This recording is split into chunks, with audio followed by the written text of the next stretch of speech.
ಶಿವಯೋಗ ಧರ್ಮಾರ್ಥ ಭೋಗ ಗುರುವೇ ತ್ಯಾಗ ಗುರುವೇ ಸುಧೀ ಗುರುವೇ ವಾಚಾ ಗುರುವೇ ಭವರೋ ರೋಗಹರ ಶರಣಾದ ಬಸವ ಮಹಾ ಗುರು ನಿಮಗೆ. ವಿಶ್ವರು ಮಹಾಮಾನವತಾವಾದಿ ಬಸವಣ್ಣನವರನ್ನು ಹೃದಯ ಮಂದಿರದಲ್ಲಿ ಸ್ಮರಿಸುತ್ತಾ ಮಹಾಮಹಿಮರು ಬಯಲುಕಾಯಿ ಸಿದ್ಧರು ಶೂನ್ಯ ಪೀಠಾಧ್ಯಕ್ಷರು ಆದಂತಹ ಅಲ್ಲಮ ಪ್ರಭುದೇವರನ್ನು ಚಿನ್ಮಯ ಜ್ಞಾನಿ ಶ್ರೀಸ್ಥಲ ಚಕ್ರವರ್ತಿ ಚನ್ನಬಸವಣ್ಣನವರನ್ನು ಹೃದಯ ಮಂದಿರದಲ್ಲಿ ಸ್ಮರಿಸಿ ವೇದಿಕೆಯ ಮೇಲೆ ಉಪಸ್ಥಿತರಿರುವಂತಹ ಪೂಜ್ಯ ಶಿವದೇವಿ ಮಾತಾಜಿಯವರಲ್ಲಿ ಶರಣಗಳನ್ನು ಸಲ್ಲಿಸಿ ಅತಿಥಿಗಳಾದಂತಹ ಮಲ್ಲಣ್ಣ ಎರಿಕಿತ್ತೂರವರೇ, ದ್ಯಾಮಣ್ಣ ಸಂಗೊಳ್ಳಿಯವರೇ ಮತ್ತು ನೀಲ್ಕುಮಾರ್ ಅವರೇ ಹಾಗೂ ದೇವರೆಡ್ಡಿಯವರೇ ಮತ್ತು ಇವತ್ತಿನ ಉಪನ್ಯಾಸಕರಾಗಿ ತಮ್ಮ ಅನುಭವಗಳನ್ನೇ ಹಂಚಿಕೊಂಡಂತಹ ಗೌರಿಶಂಕರ್ ಕರೋಶಿ ಅವರೇ ಮತ್ತು ಆಮಂತ್ರಿತರಾಗಿ ಅಂದರೆ ದಾಸೋಹಿಗಳಾಗಿ ಆಗಮಿಸಿರುವಂತಹ ರುದ್ರಪ್ಪ ಮುನ್ನೋಳಿ ಮಾಜಿ ಸೈನಿಕ ಅವರೇ, ಬೆಂಗಳೂರಿಂದ ಆಗಮಿಸಿರುವಂತಹ ಉಚ್ಚ ನ್ಯಾಯಾಲಯದ ವಕೀಲರಾದಂತಹ ಸುಭಾಷ್ ಶೆಟ್ಟರ್ ಅವರೇ ಮತ್ತು ಏನು ತಮ್ಮ ಅನುಭವ ಹಂಚಿಕೊಂಡಲ್ಲ ಶಿಕ್ಷಕಿ ಸುನೀತಾ ಅವರು, ಸುಭಾಷ್ ಅವರ ಅಕ್ಕ, ಸ್ವಂತ ಅಕ್ಕ ಸುನೀತಾ ವೀರೇಶ್ ಪಟ್ಟಣಶೆಟ್ಟಿ ಅವರೇ ಮತ್ತು ಜಮಖಂಡಿಯಿಂದ ಆಗಮಿಸಿರುವಂತಹ ಮಾನಂದ ಸೋನಾಲ್ ಅವರೇ ಮತ್ತು ಮಹಾರಾಷ್ಟ್ರದಿಂದ ಉಪವಾಸಕ್ಕಾಗಿ ಒಂದು 8-10 ಜನ ಬಂದಿದ್ದಾರೆ, 8 ಜನ ಬಂದಿದ್ದಾರೆ. ಅದರಲ್ಲಿ ಒಬ್ಬರು ನಿವೃತ್ತ ಶಿಕ್ಷಕರು ಮತ್ತು ಇನ್ನೊಬ್ಬರು ಮುಂದೆ ಇದೇ ತಿಂಗಳು ನಿವೃತ್ತರಾಗ್ತಾ ಇರ್ತಕ್ಕಂಥವ್ರು. ಯಾಕಂದರೆ ಮಾದೇವಪ್ಪ ಕೊನೆಗೆ ಸನ್ಮಾನ ಮಾಡಿದಾರಲ್ಲ ರಾಷ್ಟ್ರೀಯ ಬಸವಣ್ಣನ ಖೋಜನವಾಡಿಯವರು, ಆ ಊರಲ್ಲಿ ಮೊಟ್ಟ ಮೊದಲು ಬಸವ ತತ್ವ ಪ್ರಸಾರ ಆಗಕ್ಕೆ ಮಾದೇವಪ್ಪನೇ ಕಾರಣ. ಆ ಮಾದೇವಪ್ಪ ಸಂತಿ ಅವ್ರು ಜ್ಞಾಪಿಸಿದರು, ಹಿಂಗೆ ಮಲ್ಲಿಕಾರ್ಜುನ್ ಕಾರಾರ್ಜುನಿಗೆ ಸಾರಿಗೆ ಕನ್ನಡವರು ನಿವೃತ್ತಿಯಾಗಿದ್ದಾರೆ, ರಾಮಣ್ಣ ಕನ್ನಡ ಅವ್ರಿಗೆ ಒಂದು ಸನ್ಮಾನ ಮಾಡೋಣ ಮಹಾಮನೆಯಿಂದ ಹಾಗೆ ಆಶೀರ್ವಾದ ಮಾಡಿ ಅಂತ ಹೇಳಿದರು. ಅದಕ್ಕೆ ಕಾರಾರ್ಜುನಿಗೆ ಅವರು ಇನ್ನೂ ಒಂದು ವಿಶೇಷ ದಾಸೋಹ ಸೇವೆಯನ್ನು ಒಪ್ಕೊಂಡಿದ್ದಾರೆ. ನಮ್ಮ ನೀಲಮ್ಮ ಅಂತ ಹೇಳಿದ್ದಾರೆ, ಮುಂದಿನ ತಿಂಗಳು ಅಂದರೆ ಜೂನ್ ತಿಂಗಳು ಏನು ನಿಸರ್ಗ ಜ್ಞಾನಾಮೃತ ಬರುತ್ತಲ್ಲ ಅದರದ್ದು ಒಂದು ತಿಂಗಳು ದಾಸೋಹ ಸೇವೆಯನ್ನು ಮಲ್ಲಿಕಾರ್ಜುನ್ ಕಾರಾರ್ಜುನಿಗೆ ಅವರು ವಹಿಸ್ಕೊಳ್ತಾ ಇದ್ದಾರೆ. ಅಂದರೆ ನಾನು ಅಂದ್ಕೊಂಡಿದ್ದೆ ಇನ್ನೇನು ಮಹಾಮನೆಯಿಂದ ನಾವೇ ಮಾಡಿಸ್ಬಿಡೋಣ ಅಂತೇಳಿ. ಒಂದು ದಿವಸ ಗೊತ್ತಿಲ್ಲ ಅದು ಯಾರಿಗೂ, ನೀಲಮ್ಮರು ಅಂದ್ರೆ ಇಲ್ಲ ಒಂದು ಗಮನಕ್ಕೆ ತೊಗೊಂಬಂದು ಯೂಟ್ಯೂಬಲ್ಲಿ ಕೇಳಿಸ್ಕೊಳ್ಳೋರು ಇರ್ತಾರೆ, ಯಾರಾದರೂ ದಾಸೋಹಿಗಳು ಸಿಗ್ಬೋದು ಹೇಳಿ. ಮತ್ತು ಈ ಸಾರಿ ಈ ತಿಂಗಳು ನೀಲಮ್ಮ ಟುಬಾಕಿ ಅವರು ಏನು ಆಫೀಸಲ್ಲಿ ಕೂತಿರ್ತಾರಲ್ಲ, ನನಗೆ ಓದಿ ಹೇಳ್ತಾರಲ್ಲ, ಅವರೇನೆ ದಾಸೋಹ ಸೇವೆಯನ್ನು ಅಂದರೆ ನಿಸರ್ಗ ಜ್ಞಾನಾಮೃತದ ದಾಸೋಹವನ್ನು ಅಂದರೆ ಪ್ರಾಯೋಜಕತ್ವವನ್ನು ವಹಿಸ್ಕೊಂಡಿದ್ದಾರೆ. ಅವ್ರ ತಾಯಿ ಲಕ್ಷ್ಮೀ ಕರವೀರಪ್ಪ ಟುಬಾಕಿಯವರ ಹೆಸರಿನಲ್ಲಿ ಈ ಮೇ ತಿಂಗಳ ಕಾರ್ಯಕ್ರಮವನ್ನು ನೀಲಮ್ಮರೇ ವಹಿಸ್ಕೊಂಡಿದ್ದಾರೆ. ನಾನು ಹೇಳಿದೆ ಬೇಡ, ನಾವೇನು ಭಾಳ ಸಂಬಳ ಕೊಡೋಂಗಿಲ್ಲ, ಭಾಳ ಫೆಸಿಲಿಟೀಸ್ ಏನಿಲ್ಲ ಅಂತಂದರೂ ಕೂಡ ಇಲ್ಲ, ತುಂಬ ದಿವಸದಿಂದ ನಾನು ವಹಿಸ್ಕೋಬೇಕಂತ ಅಂದ್ಕೊಂಡಿದ್ದೆ, ಮಾಡಿಸ್ಬೇಕು ಅಂತ ಅಂದ್ಕೊಂಡಿದ್ದೆ. ಮತ್ತು ಈಗ ಅವಕಾಶ ಸಿಕ್ಕಿದೆ, ನೀವು ಅವಕಾಶ ಮಾಡಿಕೊಡ್ಲೇಬೇಕು ಅಂತಂದರು. ಈ ತಿಂಗಳು ನೀಲಮ್ಮ ಟುಬಾಕಿಯವರ ಸ್ಪಾನ್ಸರ್ಶಿಪ್ ಅಂದರೆ ಪ್ರಾಯೋಜಕತ್ವದಲ್ಲಿ ನಿಸರ್ಗ ಜ್ಞಾನಾಮೃತ ನಡೆದಿದೆ. ಮತ್ತು ನಿಮಗೆಲ್ಲ ಸಂತೋಷ ಆಗಲಿಲ್ಲ, ಯಾಕಂದರೆ ಅಷ್ಟು ಕಡಿಮೆ ಸಂಬಳದಲ್ಲಿ ಯಾವ ಸೌಲಭ್ಯಗಳು ವಿಶೇಷವಾಗಿ ಏನು ನಾವು ಕೊಡಲ್ಲ. ತಿಂಗಳಿಗೆ 2 ರಜೆ ಅಥವಾ ಅವತ್ತು ತೊಗೊಂಡ್ರೆ ಊರಿಗೆ ಹೋದ್ರೆ ಅಷ್ಟೇ ಕೊಡ್ತಿರ್ತೀವಿ. ಇಲ್ಲಿದ್ರೆ ಅದರಲ್ಲೂ ಸೇವೆ ಮಾಡ್ತಾರೆ. ಮತ್ತೇನು ಇನ್ಕ್ರಿಮೆಂಟ್ ಏನಿರಲ್ಲ, ವರ್ಷಕ್ಕೊಂದು ಸ್ವಲ್ಪ ಹೆಚ್ಚು ಮಾಡ್ತೀವಿ. ಆದರೆ ಬೇರೆ ನೌಕರದಾರರಿಗೆ ಹೋಲಿಸಿದ್ರೆ ನಮ್ಮ ನೌಕರದಾರದ್ದು ತುಂಬ ಕಡಿಮೆನೇ. ಅಂಥದ್ರಲ್ಲೂ ಆ ದಾಸೋಹ ಬುದ್ಧಿ ಇದೆ, ಅದು ಬಹಳ ವಿಶೇಷ. ಮುಂದಿನ ತಿಂಗಳು ನಮ್ಮ ಕಾರ್ಜನಿಗೆ ಇವರು ವಹಿಸ್ಕೊಂಡಿದ್ದಾರೆ. ಅದರ ಮುಂದಿನ ತಿಂಗಳು ದಾಸೋಹ ಸೇವಾ ಮಾಡೋರು, ಪ್ರಾಯೋಜಕತ್ವ ವಹಿಸ್ಕೊಳ್ಳೋರು ಸಿಕ್ಕಿದ್ದಾರೆ. ಶ್ರೀಮತಿ ಮಾನಂದ ಸೋನಾ ಅವರು 5 ವಾರ ಬರುತ್ತೆ. ಅವರು 17,200 ರೂಪಾಯಿ ದಾಸೋಹ ಸೇವೆ ನಿಸರ್ಗ ಜ್ಞಾನಕ್ಕೆ ಪ್ರಾಯೋಜಕರು ಕೊಟ್ಟಿದ್ದಾರೆ. ಅವರೆಲ್ಲರಿಗೂ ವಿಶ್ವಗುರು ಬಸವಣ್ಣನವರು ದಯಾಮಯನಂತ ಪರಮಾತ್ಮ ಸನ್ಮಾನವನ್ನು ಉಂಟು ಮಾಡಲಿ ಅಂತ ತಿಳ್ಕೊಂಡು ಹಾರೈಸ್ತಾ, ಇನ್ನು ಈ ತುರುಗಾಹಿ ರಾಮಣ್ಣನವ್ರ ಬಗ್ಗೆ ಬಹಳ ಚೆನ್ನಾಗಿ ಕಾರ್ಯಕ್ರಮ ಆಯಿತು. ಯಾವ ಕಾರ್ಯಕ್ರಮ ಆಯೋಜಿಸ್ಕೋಬೇಕು ಅಂತೇಳಿ ಕ್ಯಾಲೆಂಡರ್ ನೋಡಿದ್ವಿ. ನಮ್ಮ ಶರಣರದ್ದು ಆಯಾ ತಿಂಗಳದ್ದು ಇಬ್ಬಿಬ್ರದ್ದು ಹಾಕ್ತಿರ್ತಾರೆ. ಬೇರೆ ಶರಣರದ್ದಿತ್ತು, ಅವ್ರ ಕಾರ್ಯಕ್ರಮ ಮಾಡಿದ್ವಿ ಇಲ್ಲಿ. ಅದಕ್ಕೆ ತುರುಗಾಹಿ ರಾಮಣ್ಣಂದು ಭಾಳ ದಿವಸ ಆಗಿತ್ತು, ಹಿಂದೆ ಮಾಡಿದ್ವಿ. ಆದರೆ ಇತ್ತೀಚೆಗೆ ಮಾಡಿರಲಿಲ್ಲ, ಈಗ ಒಂದು 2-3 ವರ್ಷದಿಂದ ಮಾಡಿರಲಿಲ್ಲ ಅಂತ ಕಾಣಿಸುತ್ತೆ. ತುರುಗಾಹಿ ರಾಮಣ್ಣನ ಮಾಡಬೇಕು ಅಂದ ಕೂಡಲೇ ಉಪನ್ಯಾಸ ಯಾರು ಮಾಡಿಸೋದು ಅಂದರೆ ಗೌರಿಶಂಕರ್ ಅವ್ರ ನೆನಪಾಯ್ತು. ಗೌರಿಶಂಕರ್ ಎಂಜಿನಿಯರಿಂಗ್ ಮಾಡಿರೋದು, ಅವ್ರದ್ದು ಎಂಜಿನಿಯರಿಂಗ್, ಕಂಪ್ಯೂಟರ್ ಇಂಜಿನಿಯರಿಂಗ್ ಕಾಣ್ತಾರೆ. ಏನು ಗೌರಿಶಂಕರ್? ಬಯೋಟೆಕ್ನಾಲಜಿ ಅಂದರೆ ಸ್ಪಿರುಲಿನಾ ಲೈನ್ ಅವ್ರದ್ದು. ಅದನ್ನು ಎಂಜಿನಿಯರಿಂಗ್ ಮಾಡಿಸುವಾಗಲೇ ಅವ್ರ ತಾಯಿ ತಂದೆಗಳು ಒಂದು ಮಾತು ಹೇಳಿದ್ರಂತ. ನಾನು ಅಂದರೆ ಅವ್ರು ಇಂಗ್ಲೆಂಡಿಗೆ ಕಳಿಸಿದ್ರು ಓದಿಸ್ಕೋಸ್ಕರ. ಅಲ್ಲಿ MS ಅಂತ ಮಾಡ್ತಾರೆ ಅಂತ ಅನಿಸುತ್ತೆ. ಇಂಜಿನಿಯರಿಂಗ್ ಪದವಿಗೆ ಅವರು ಏನೋ MS ಅನ್ನೋದು ಕಾಣ್ತಾರೆ. ಅಲ್ಲಿಗೆ ಕಳಿಸ್ತೀವಿ ಅಂತ ಅವ್ರ ಅಪ್ಪ ಅವರು ಬ್ಯಾಂಕಲ್ಲಿದ್ದರು, ಅವ್ರ ಅಮ್ಮನೂ ಬ್ಯಾಂಕಲ್ಲಿದ್ದರು. ಹಂಗಾಗಿ ಇಂಗ್ಲೆಂಡಿಗೆ ಕಳಿಸ್ಬೇಕು ಮಗನ ಅಂತಂದಾಗ ಇವ್ರಿಗೆ ಹೋಗೋಕೆ ಅಷ್ಟು ಇಷ್ಟ ಇಲ್ಲ. ಆದರೂ ತಾಯಿ ತಂದೆ ಆಸೆ, ಒಬ್ಬನೇ ಮಗ ಅಂತ ಕಾಣುತ್ತೆ, ಒಬ್ಬ ಮಗಳು ಒಬ್ಬ ಮಗ. ನನ್ನ ಮಗನ ವಿದೇಶದಲ್ಲಿ ಓದಿಸ್ಬೇಕು ಅಂತ ಅವ್ರ ಅಪೇಕ್ಷೆ. ಇಲ್ಲ, ನಾನು ಹೋಗ್ತೀನಿ, ನಿಮ್ಮ ಅಪೇಕ್ಷೆ ಮೇಲೆ ನಾನು ಇಂಗ್ಲೆಂಡ್ಗೆ ಹೋಗ್ತೀನಿ. ಆದರೆ ಬಂದ ಮೇಲೆ ನಾನು ಗೋಶಾಲೆಯನ್ನೇ ಮಾಡೋದು, ಡೈರಿಯನ್ನೇ ಮಾಡೋದು. ಅದಕ್ಕೆ ಒಪ್ಪಿಗೆ ಕೊಡಂಗಿದ್ರೆ, ಅದಕ್ಕೆ ಗೋಶಾಲೆ ಮಾಡೋಕ್ಕೆ ಒಪ್ಪಿಗೆ ಕೊಡಂಗಿದ್ರೆ, ಡೈರಿ ಮಾಡೋಕ್ಕೆ ಒಪ್ಪಿಗೆ ಕೊಡಂಗಿದ್ರೆ ನನ್ನ ಇಂಗ್ಲೆಂಡಿಗೆ ಕಳಿಸಿ, ಇಲ್ಲಾಂದ್ರೆ ಕಳಿಸ್ಬೇಡಿ ಅಂತ ಹೇಳಿದೆ. ಅಂದರೆ ಈ ಯುವಕರುಗಳಿಗೆ ಇಂಥ ಒಂದು ದೃಢತೆ ಈಗಿನ ಕಾಲದಲ್ಲಿ ಬರೋರು ತುಂಬ ಕಡಿಮೆ. ತುಂಬ ಚಂಚಲ ಇರ್ತದೆ ಮನಸ್ಸು. ಒಂದು ನಿರ್ದಿಷ್ಟ ತತ್ವದ ಬಗ್ಗೆ ಒಂದು ಏನು ಇರೋದೇ ಇಲ್ಲ. ಅಂಥದ್ರಲ್ಲಿ ವಿದೇಶಕ್ಕೆ ಹೋಗ್ಬೇಕಾದ್ರೆ ತಾಯಿ ತಂದೆಗಳಿಗೆ ಆ ಮಾತು ಹೇಳಬೇಕಾದ್ರೆ ಆ ಕೆಚ್ಚು, ಆ ಧೈರ್ಯ ಮತ್ತು ಆ ನಿಸರ್ಗ ಪ್ರೇಮ, ಪರಿಸರ ಪ್ರೇಮ, ಕೃಷಿ ಪ್ರೇಮ ಇದ್ರೆ ಮಾತ್ರ ಹೇಳಕ್ಕೆ ಸಾಧ್ಯ. ಅವ್ರು ಕಳಿಸಿದ್ರು, ಆಯ್ತಪ್ಪ ಹೋಗ್ಬಾ ಅಂತಂದರು. ಓದಿ ಬಂದರು. ಬಂದಮೇಲೆ 2014ರಲ್ಲಿ ಮೊದಲು ಮಾಡಿದ ಕೆಲಸ ಅಂದರೆ ನಮ್ಮ ಮನಗುಂಡಿಯಲ್ಲಿ ಒಂದು 3 ಎಕರೆ ಜಾಗ ತಗೊಂಡು, ಆ ಕಡೆ ನಾವೇನು ನಿಗದಿ ಪಾದಯಾತ್ರೆ, ದೇವರ ಬಳಿ ಪಾದಯಾತ್ರೆ ಹೋಗ್ತಿದ್ವಲ್ಲ, ಇವರು ಡೈರಿ ಮುಂದೆ ಹೋಗ್ತಾ ಇದ್ವಿ, ಇವ್ರ ಜಮೀನು ಮುಂದೆ ಹೋಗ್ತಾ ಇದ್ವಿ.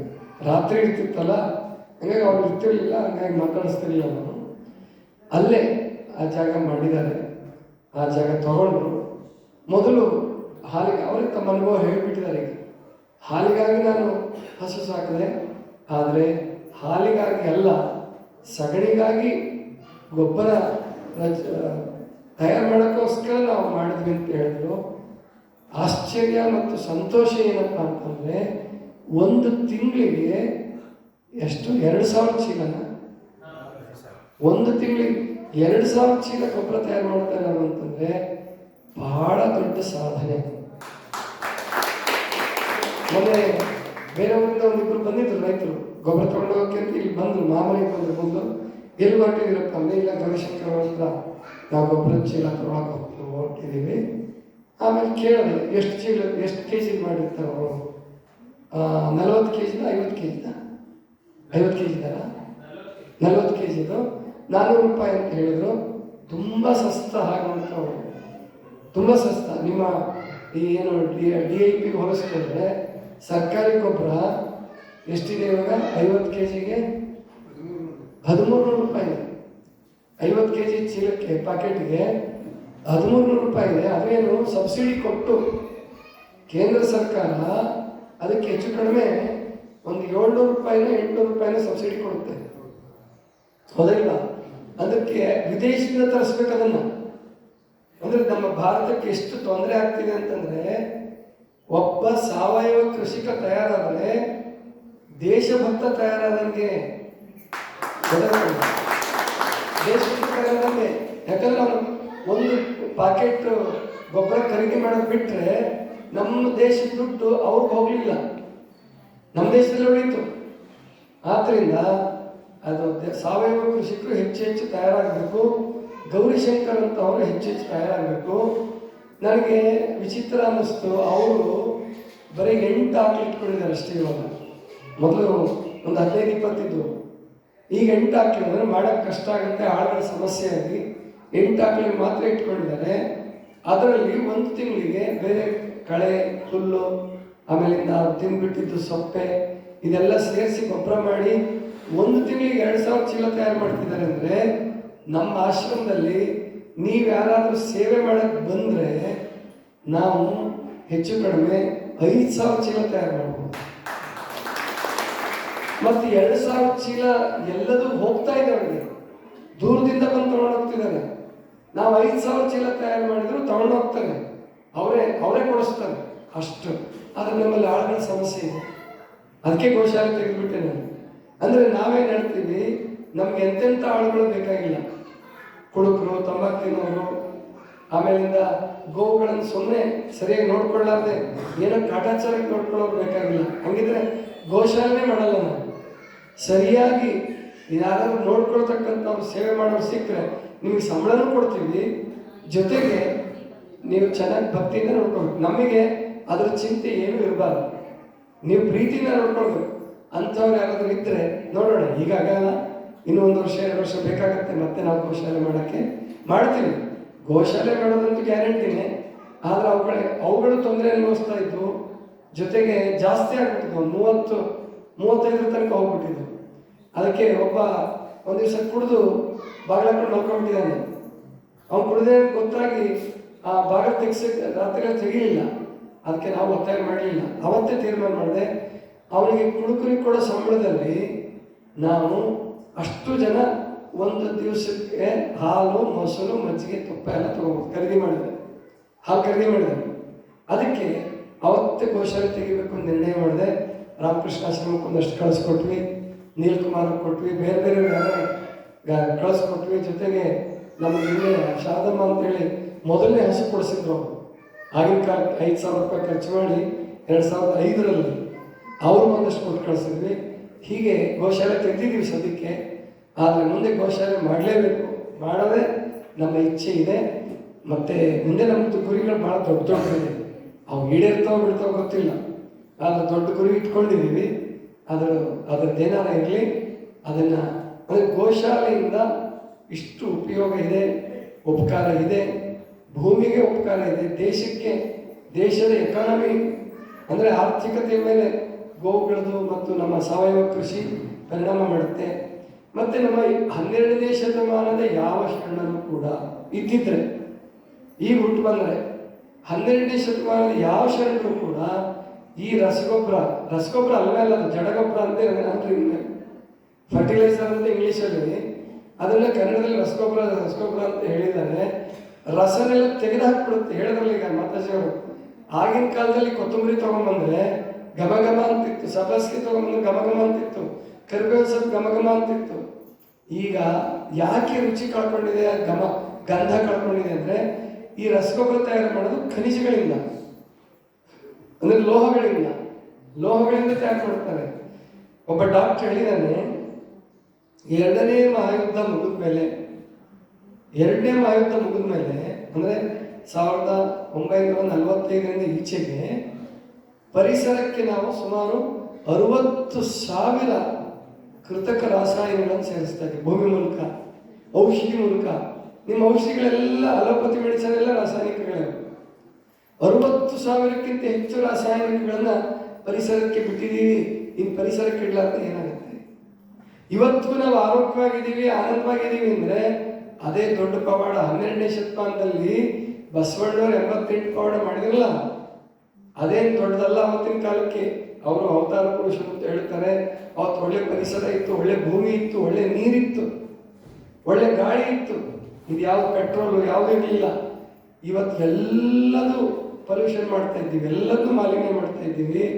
60,000ಕ್ಕಿಂತ ಹೆಚ್ಚು ರಾಸಾಯನಿಕಗಳನ್ನು ಸೇರಿಸಿದ್ದೀವಿ. ಅಂದರೆ ಗಾಳಿ ಎಷ್ಟು ಕೆಟ್ಟಿದೆ, ನೀರೆಷ್ಟು ಕೆಟ್ಟಿದೆ, ಭೂಮಿ ಎಷ್ಟು ಕೆಡಿಸಿದೀವಿ ಲೆಕ್ಕ ಹಾಕಿ. ಆದರೂ ಭೂಮಿ ತಾಯಿ ಕ್ಷಮಾಶೀಲರು. ಇಷ್ಟೆಲ್ಲ ಕೆಡಿಸಿದ್ರು ಇನ್ನೂ ನಮ್ಮನ್ನು ಎಷ್ಟು ಆರಾಮಿಟ್ಟಿದ್ದಾರೆ. ಇವತ್ತು ನಾವು ಸಾವಯವ ಕೃಷಿಗೆ ಹೋಗ್ತೀವಿ, ನಾವು ಔಷಧಿ ತಗೊಳ್ಳಲ್ಲ ಅಂತ ಸಂಕಲ್ಪ ಮಾಡಿದರೆ ನನ್ನಂಥವ್ರು ಆರಾಮಿರ್ತೀವಿ. ನಿನ್ನೆ ರಾತ್ರಿನೂ ಪ್ರಯಾಣ, ಮೊನ್ನೆ ರಾತ್ರಿನೂ ಪ್ರಯಾಣ ಆಗಿದೆ ನನ್ನ. ನೀವು ಗಮನಿಸಿದ್ರೆ ನಾವು ಕೆಲವು ಕಾರ್ಯಕ್ರಮ ಆಗುವಾಗ ನನಗೆ ತೂಕಡಿಕೆ ಬರ್ತಿತ್ತು. ಕಷ್ಟಪಟ್ಟು ತಡೀತಾ ಇದ್ದೆ, ಯಾಕೆಂದರೆ 2 ರಾತ್ರಿ ಸರಿಯಾಗಿ ನಿದ್ದೆ ಆಗಿಲ್ಲ. ಆದ್ದರಿಂದ ಅಂದರೆ ಇಷ್ಟೆಲ್ಲ ಶ್ರಮಪಟ್ಟು ಕೆಲಸ ಮಾಡೋದಕ್ಕೆ ಕಾರಣ ಏನಂದರೆ ನಾನು ಯಾವುದೋ ಔಷಧಿ ಮಾತ್ರ ತಗೊಳ್ಳಲ್ಲ. ಕೊರೋನಾದಲ್ಲಿ ವ್ಯಾಕ್ಸಿನ್ ತಗೊಂಡಿಲ್ಲ, ಅದಕ್ಕೆ ಶಕ್ತಿ ಬಂದಿದೆ. ಗೊತ್ತಾಯ್ತಲ್ವಾ? ನಿಮಗೂ ಆ ಶಕ್ತಿ ಬರುತ್ತೆ. ಸುನೀತಾ ಮೇಡಮ್ ಮಾತಾಡಿದ್ರಲ್ಲ, 8 ವರ್ಷದಿಂದ ಒಂದೇ ಒಂದು ಮಾತ್ರೆ ತಗೊಂಡಿಲ್ಲ. ನಾನು ಮನೆಗೆ ತಮಾಷೆ ಮಾಡಿದೆ, ಅಲ್ಲವಾ ಅಕಸ್ಮಾತ್ ನೀನೇನಾದರೂ ಮಾತ್ರೆ ತಗೊಂಡಿದ್ರೆ ಎಷ್ಟಾಗ್ತಿತ್ತು ಅಂತ. ಅವ್ರು ಒಂದೇ ಮಾತಾಡಿದ್ರು, ಅಪ್ಪ ಚೀಲಗಟ್ಟಲೆ ಆಗ್ತಿತ್ತು ಅಲ್ಲಿ ಲೆಕ್ಕ ಹಾಕಿದ್ರೆ. ಚೀಲದ ಲೆಕ್ಕದಾಗ ಹೇಳಬೇಕು ಅಂತ ಅಂದ್ರೆ ಅವರು ಅಂದರೆ ಅಷ್ಟು ಮಾತ್ರೆಗಳನ್ನು ಪ್ರತಿ ನಮ್ಮ ಭಾರತೀಯ ನುಂಗ್ತಾ ಇದ್ದಾನಲ್ಲ, ಅದಕ್ಕೆ ಅದನ್ನು ಮಾತ್ರೆಗಳು, ಗ್ಲೂಕೋಮೆಟ್ರು, ಇನ್ಸುಲಿನ್ ಎಲ್ಲವೂ ಬೇರೆ ದೇಶದಿಂದಲೇ ಬರಬೇಕು. ಅಲ್ಲಿಂದ ತಯಾರಾಗ್ಬಾರ್ದು. ಆ ಕಂಪ್ನಿಗಳಿಂದ ಬರ್ತಕ್ಕಂಥದ್ದು. ನಮ್ಮ ದುಡ್ಡು ಎಷ್ಟು ಬೇರೆ ದೇಶಕ್ಕೆ ಹೋಗ್ತಾ ಇದೆ ಲೆಕ್ಕ ಹಾಕಿ. ಅದಕ್ಕೆ ನೀವು ಯಾರಾದರೂ ಸಕ್ಕರೆ ಕಾಯಿಲೆಯವರು ಮಾತ್ರೆ ತಗೊಳ್ತಾ ಇದ್ರೆ ಖಂಡಿತ ನಾಳೆಯಿಂದಲೇ ಬನ್ನಿ. ಅಂದರೆ ನಾಳೆಯಿಂದ ಬರಬೇಡಿ, ಯಾಕಂದರೆ ತುಂಬ ರಶ್ ಇದೆ ಇವಾಗ. ಜೂನ್ 1ನೇ ತಾರೀಕಿನ ಮೇಲೆ ಬನ್ನಿ. ಜೂನ್ 1ನೇ ತಾರೀಕಿನ ಮೇಲೆ ಫ್ರೀ ಆಗುತ್ತೆ. ಅದಕ್ಕೆ ನೀವು ಮಾತ್ರೆ ಇದ್ದಂಗೆ ಮಾಡ್ತೀನಿ. ಶುಗರ್ ಇರಲಿ, BP ಇರಲಿ, ಒಬೆಸಿಟಿ ಇರಲಿ, ಥೈರಾಯ್ಡ್ ಪ್ರಾಬ್ಲಮ್ನವರು ಮಾತ್ರೆ ಇದ್ದಂಗೆ ಬದುಕ್ಬೋದು. ಸ್ವಲ್ಪ ಕಷ್ಟ ಇದೆ, ಅದು ನೀವು ಸಾಧನೆ ಮಾಡಿದ್ರೆ ಬದುಕ್ಬೋದು. ಖಂಡಿತ ಥೈರಾಯ್ಡ್ ಮಾತ್ರೆ ಇಲ್ಲದಂಗೂ ಬದುಕ್ಬೋದು. ಆ ಎಲ್ಲ ಕಾಯಿಲೆಗಳಿಗೆ ಮಾತ್ರೆ ಇಲ್ಲ ಅಂದಂಗೆ ಬದುಕೋಣ. ಜೊತೆಗೆ ಸಾವಯವ ಕೃಷಿ, ಈಗ ನಮ್ಮ ಈ ಜಮೀನೇನಿದೆ ಇದು ಮತ್ತು ಪಕ್ಕದ ಜಮೀನು ತೊಗೊಂಡಿದ್ದೀವಲ್ಲ, ಈಗ 4ಕ್ಕೆ 17 ಗುಂಟೆ, ಇದು ಯಾವುದಕ್ಕೂ ನಾವು ಗೊಬ್ಬರ ಹಾಕ್ಲಾರ್ದಂಗೆ ನೋಡ್ಕೊಳ್ತೀವಿ. ಮಾವಿನ ಗಿಡಗಳಿದ್ದಾವೆ, ಚಿಕ್ಕು ಗಿಡಗಳಿದ್ದಾವೆ. ಒಂದೇ ಒಂದು ರಸಗೊಬ್ಬರದ ಚೀಲವನ್ನು, ಜಡಗೊಬ್ಬರದ ಚೀಲವನ್ನು ಹೊರಗಡೆ ತರಲ್ಲ. ಒಂದೇ ಒಂದು ಬಾಟ್ಲಿ ಔಷಧಿ ತರಲ್ಲ, ಒಂದೇ ಒಂದು ಕಳೆನಾಶಕ ತರಲ್ಲ. ಹಾಗೆ ನಾವು ಬದುಕುವ ಪ್ರಯತ್ನವನ್ನು ಮಾಡ್ತಾ ಇದ್ದೀವಿ. ಅದರಲ್ಲಿ ಈಗಾಗಲೇ ಎಷ್ಟೋ ಯಶಸ್ವಿ ಆಗಿದೆ. ಯಾರೇನು ಫೋನಲ್ಲಿ ಮಾತಾಡೋದು ನಿಲ್ಲಿಸಿ. ಹೀಗೆ ಇಂತಹದ್ದು ಸಂಕಲ್ಪವನ್ನು ಪ್ರತಿಯೊಬ್ಬರು ಮಾಡ್ರಿ. ನಮ್ಮ ಮಲ್ಲಿಕಾರ್ಜುನ ಮಾಸ್ತರ್ ಒಂದು ಮಾತು ಹೇಳ್ತಿದ್ರು, ಬೇರಾದ್ರ ಸರ್ ಏನು ನಿರೂಪಣೆ ಮಾಡ್ತಾ ಇದ್ದಾರಲ್ಲ, ಅಪ್ಪ ಅವ್ರು ಇವತ್ತು ಹೊಲಕ್ಕೆ ಹೋಗಿದ್ದೇನೆ, ಬಹಳ ಸಂತೋಷ ಆಯಿತು. ಇನ್ಮೇಲೆ ಇನ್ನೂ ಚೆನ್ನಾಗಿ ಮಾಡೋಣ್ರಿ, ಅದನ್ನ ಮಾಡೋಣ್ರಿ ಮಾಡ್ರೇನಿಲ್ಲ ಅವರು ಮಾಡೋಣ್ರಿ ಅಂತಂತಿದ್ರು. ಅವಾಗ ನಾನು ಹೇಳ್ದಂಗಾದ್ರೆ ಇನ್ಮೇಲೆ ನೀವು ಬರ್ತಾ ಇರ್ರಿ, ಹಾಗಾಗಿ ರಿಟೈರ್ ಆಗಿದ್ದಾರೆ ಅವರು, ಬಂದು ಸಾವಯವ ಕೃಷಿ ಮಾಡ್ರಿ ಅಂತ ತಿಳ್ಕೊಂಡು ಹೇಳಿದೆ. ಅವರಿಗೆ ದೇವರೆಲ್ಲ ಅನುಕೂಲ ಇಟ್ಟನು, ತುಂಬ ಚೆನ್ನಾಗಿದ್ದಾರೆ ಅವರು.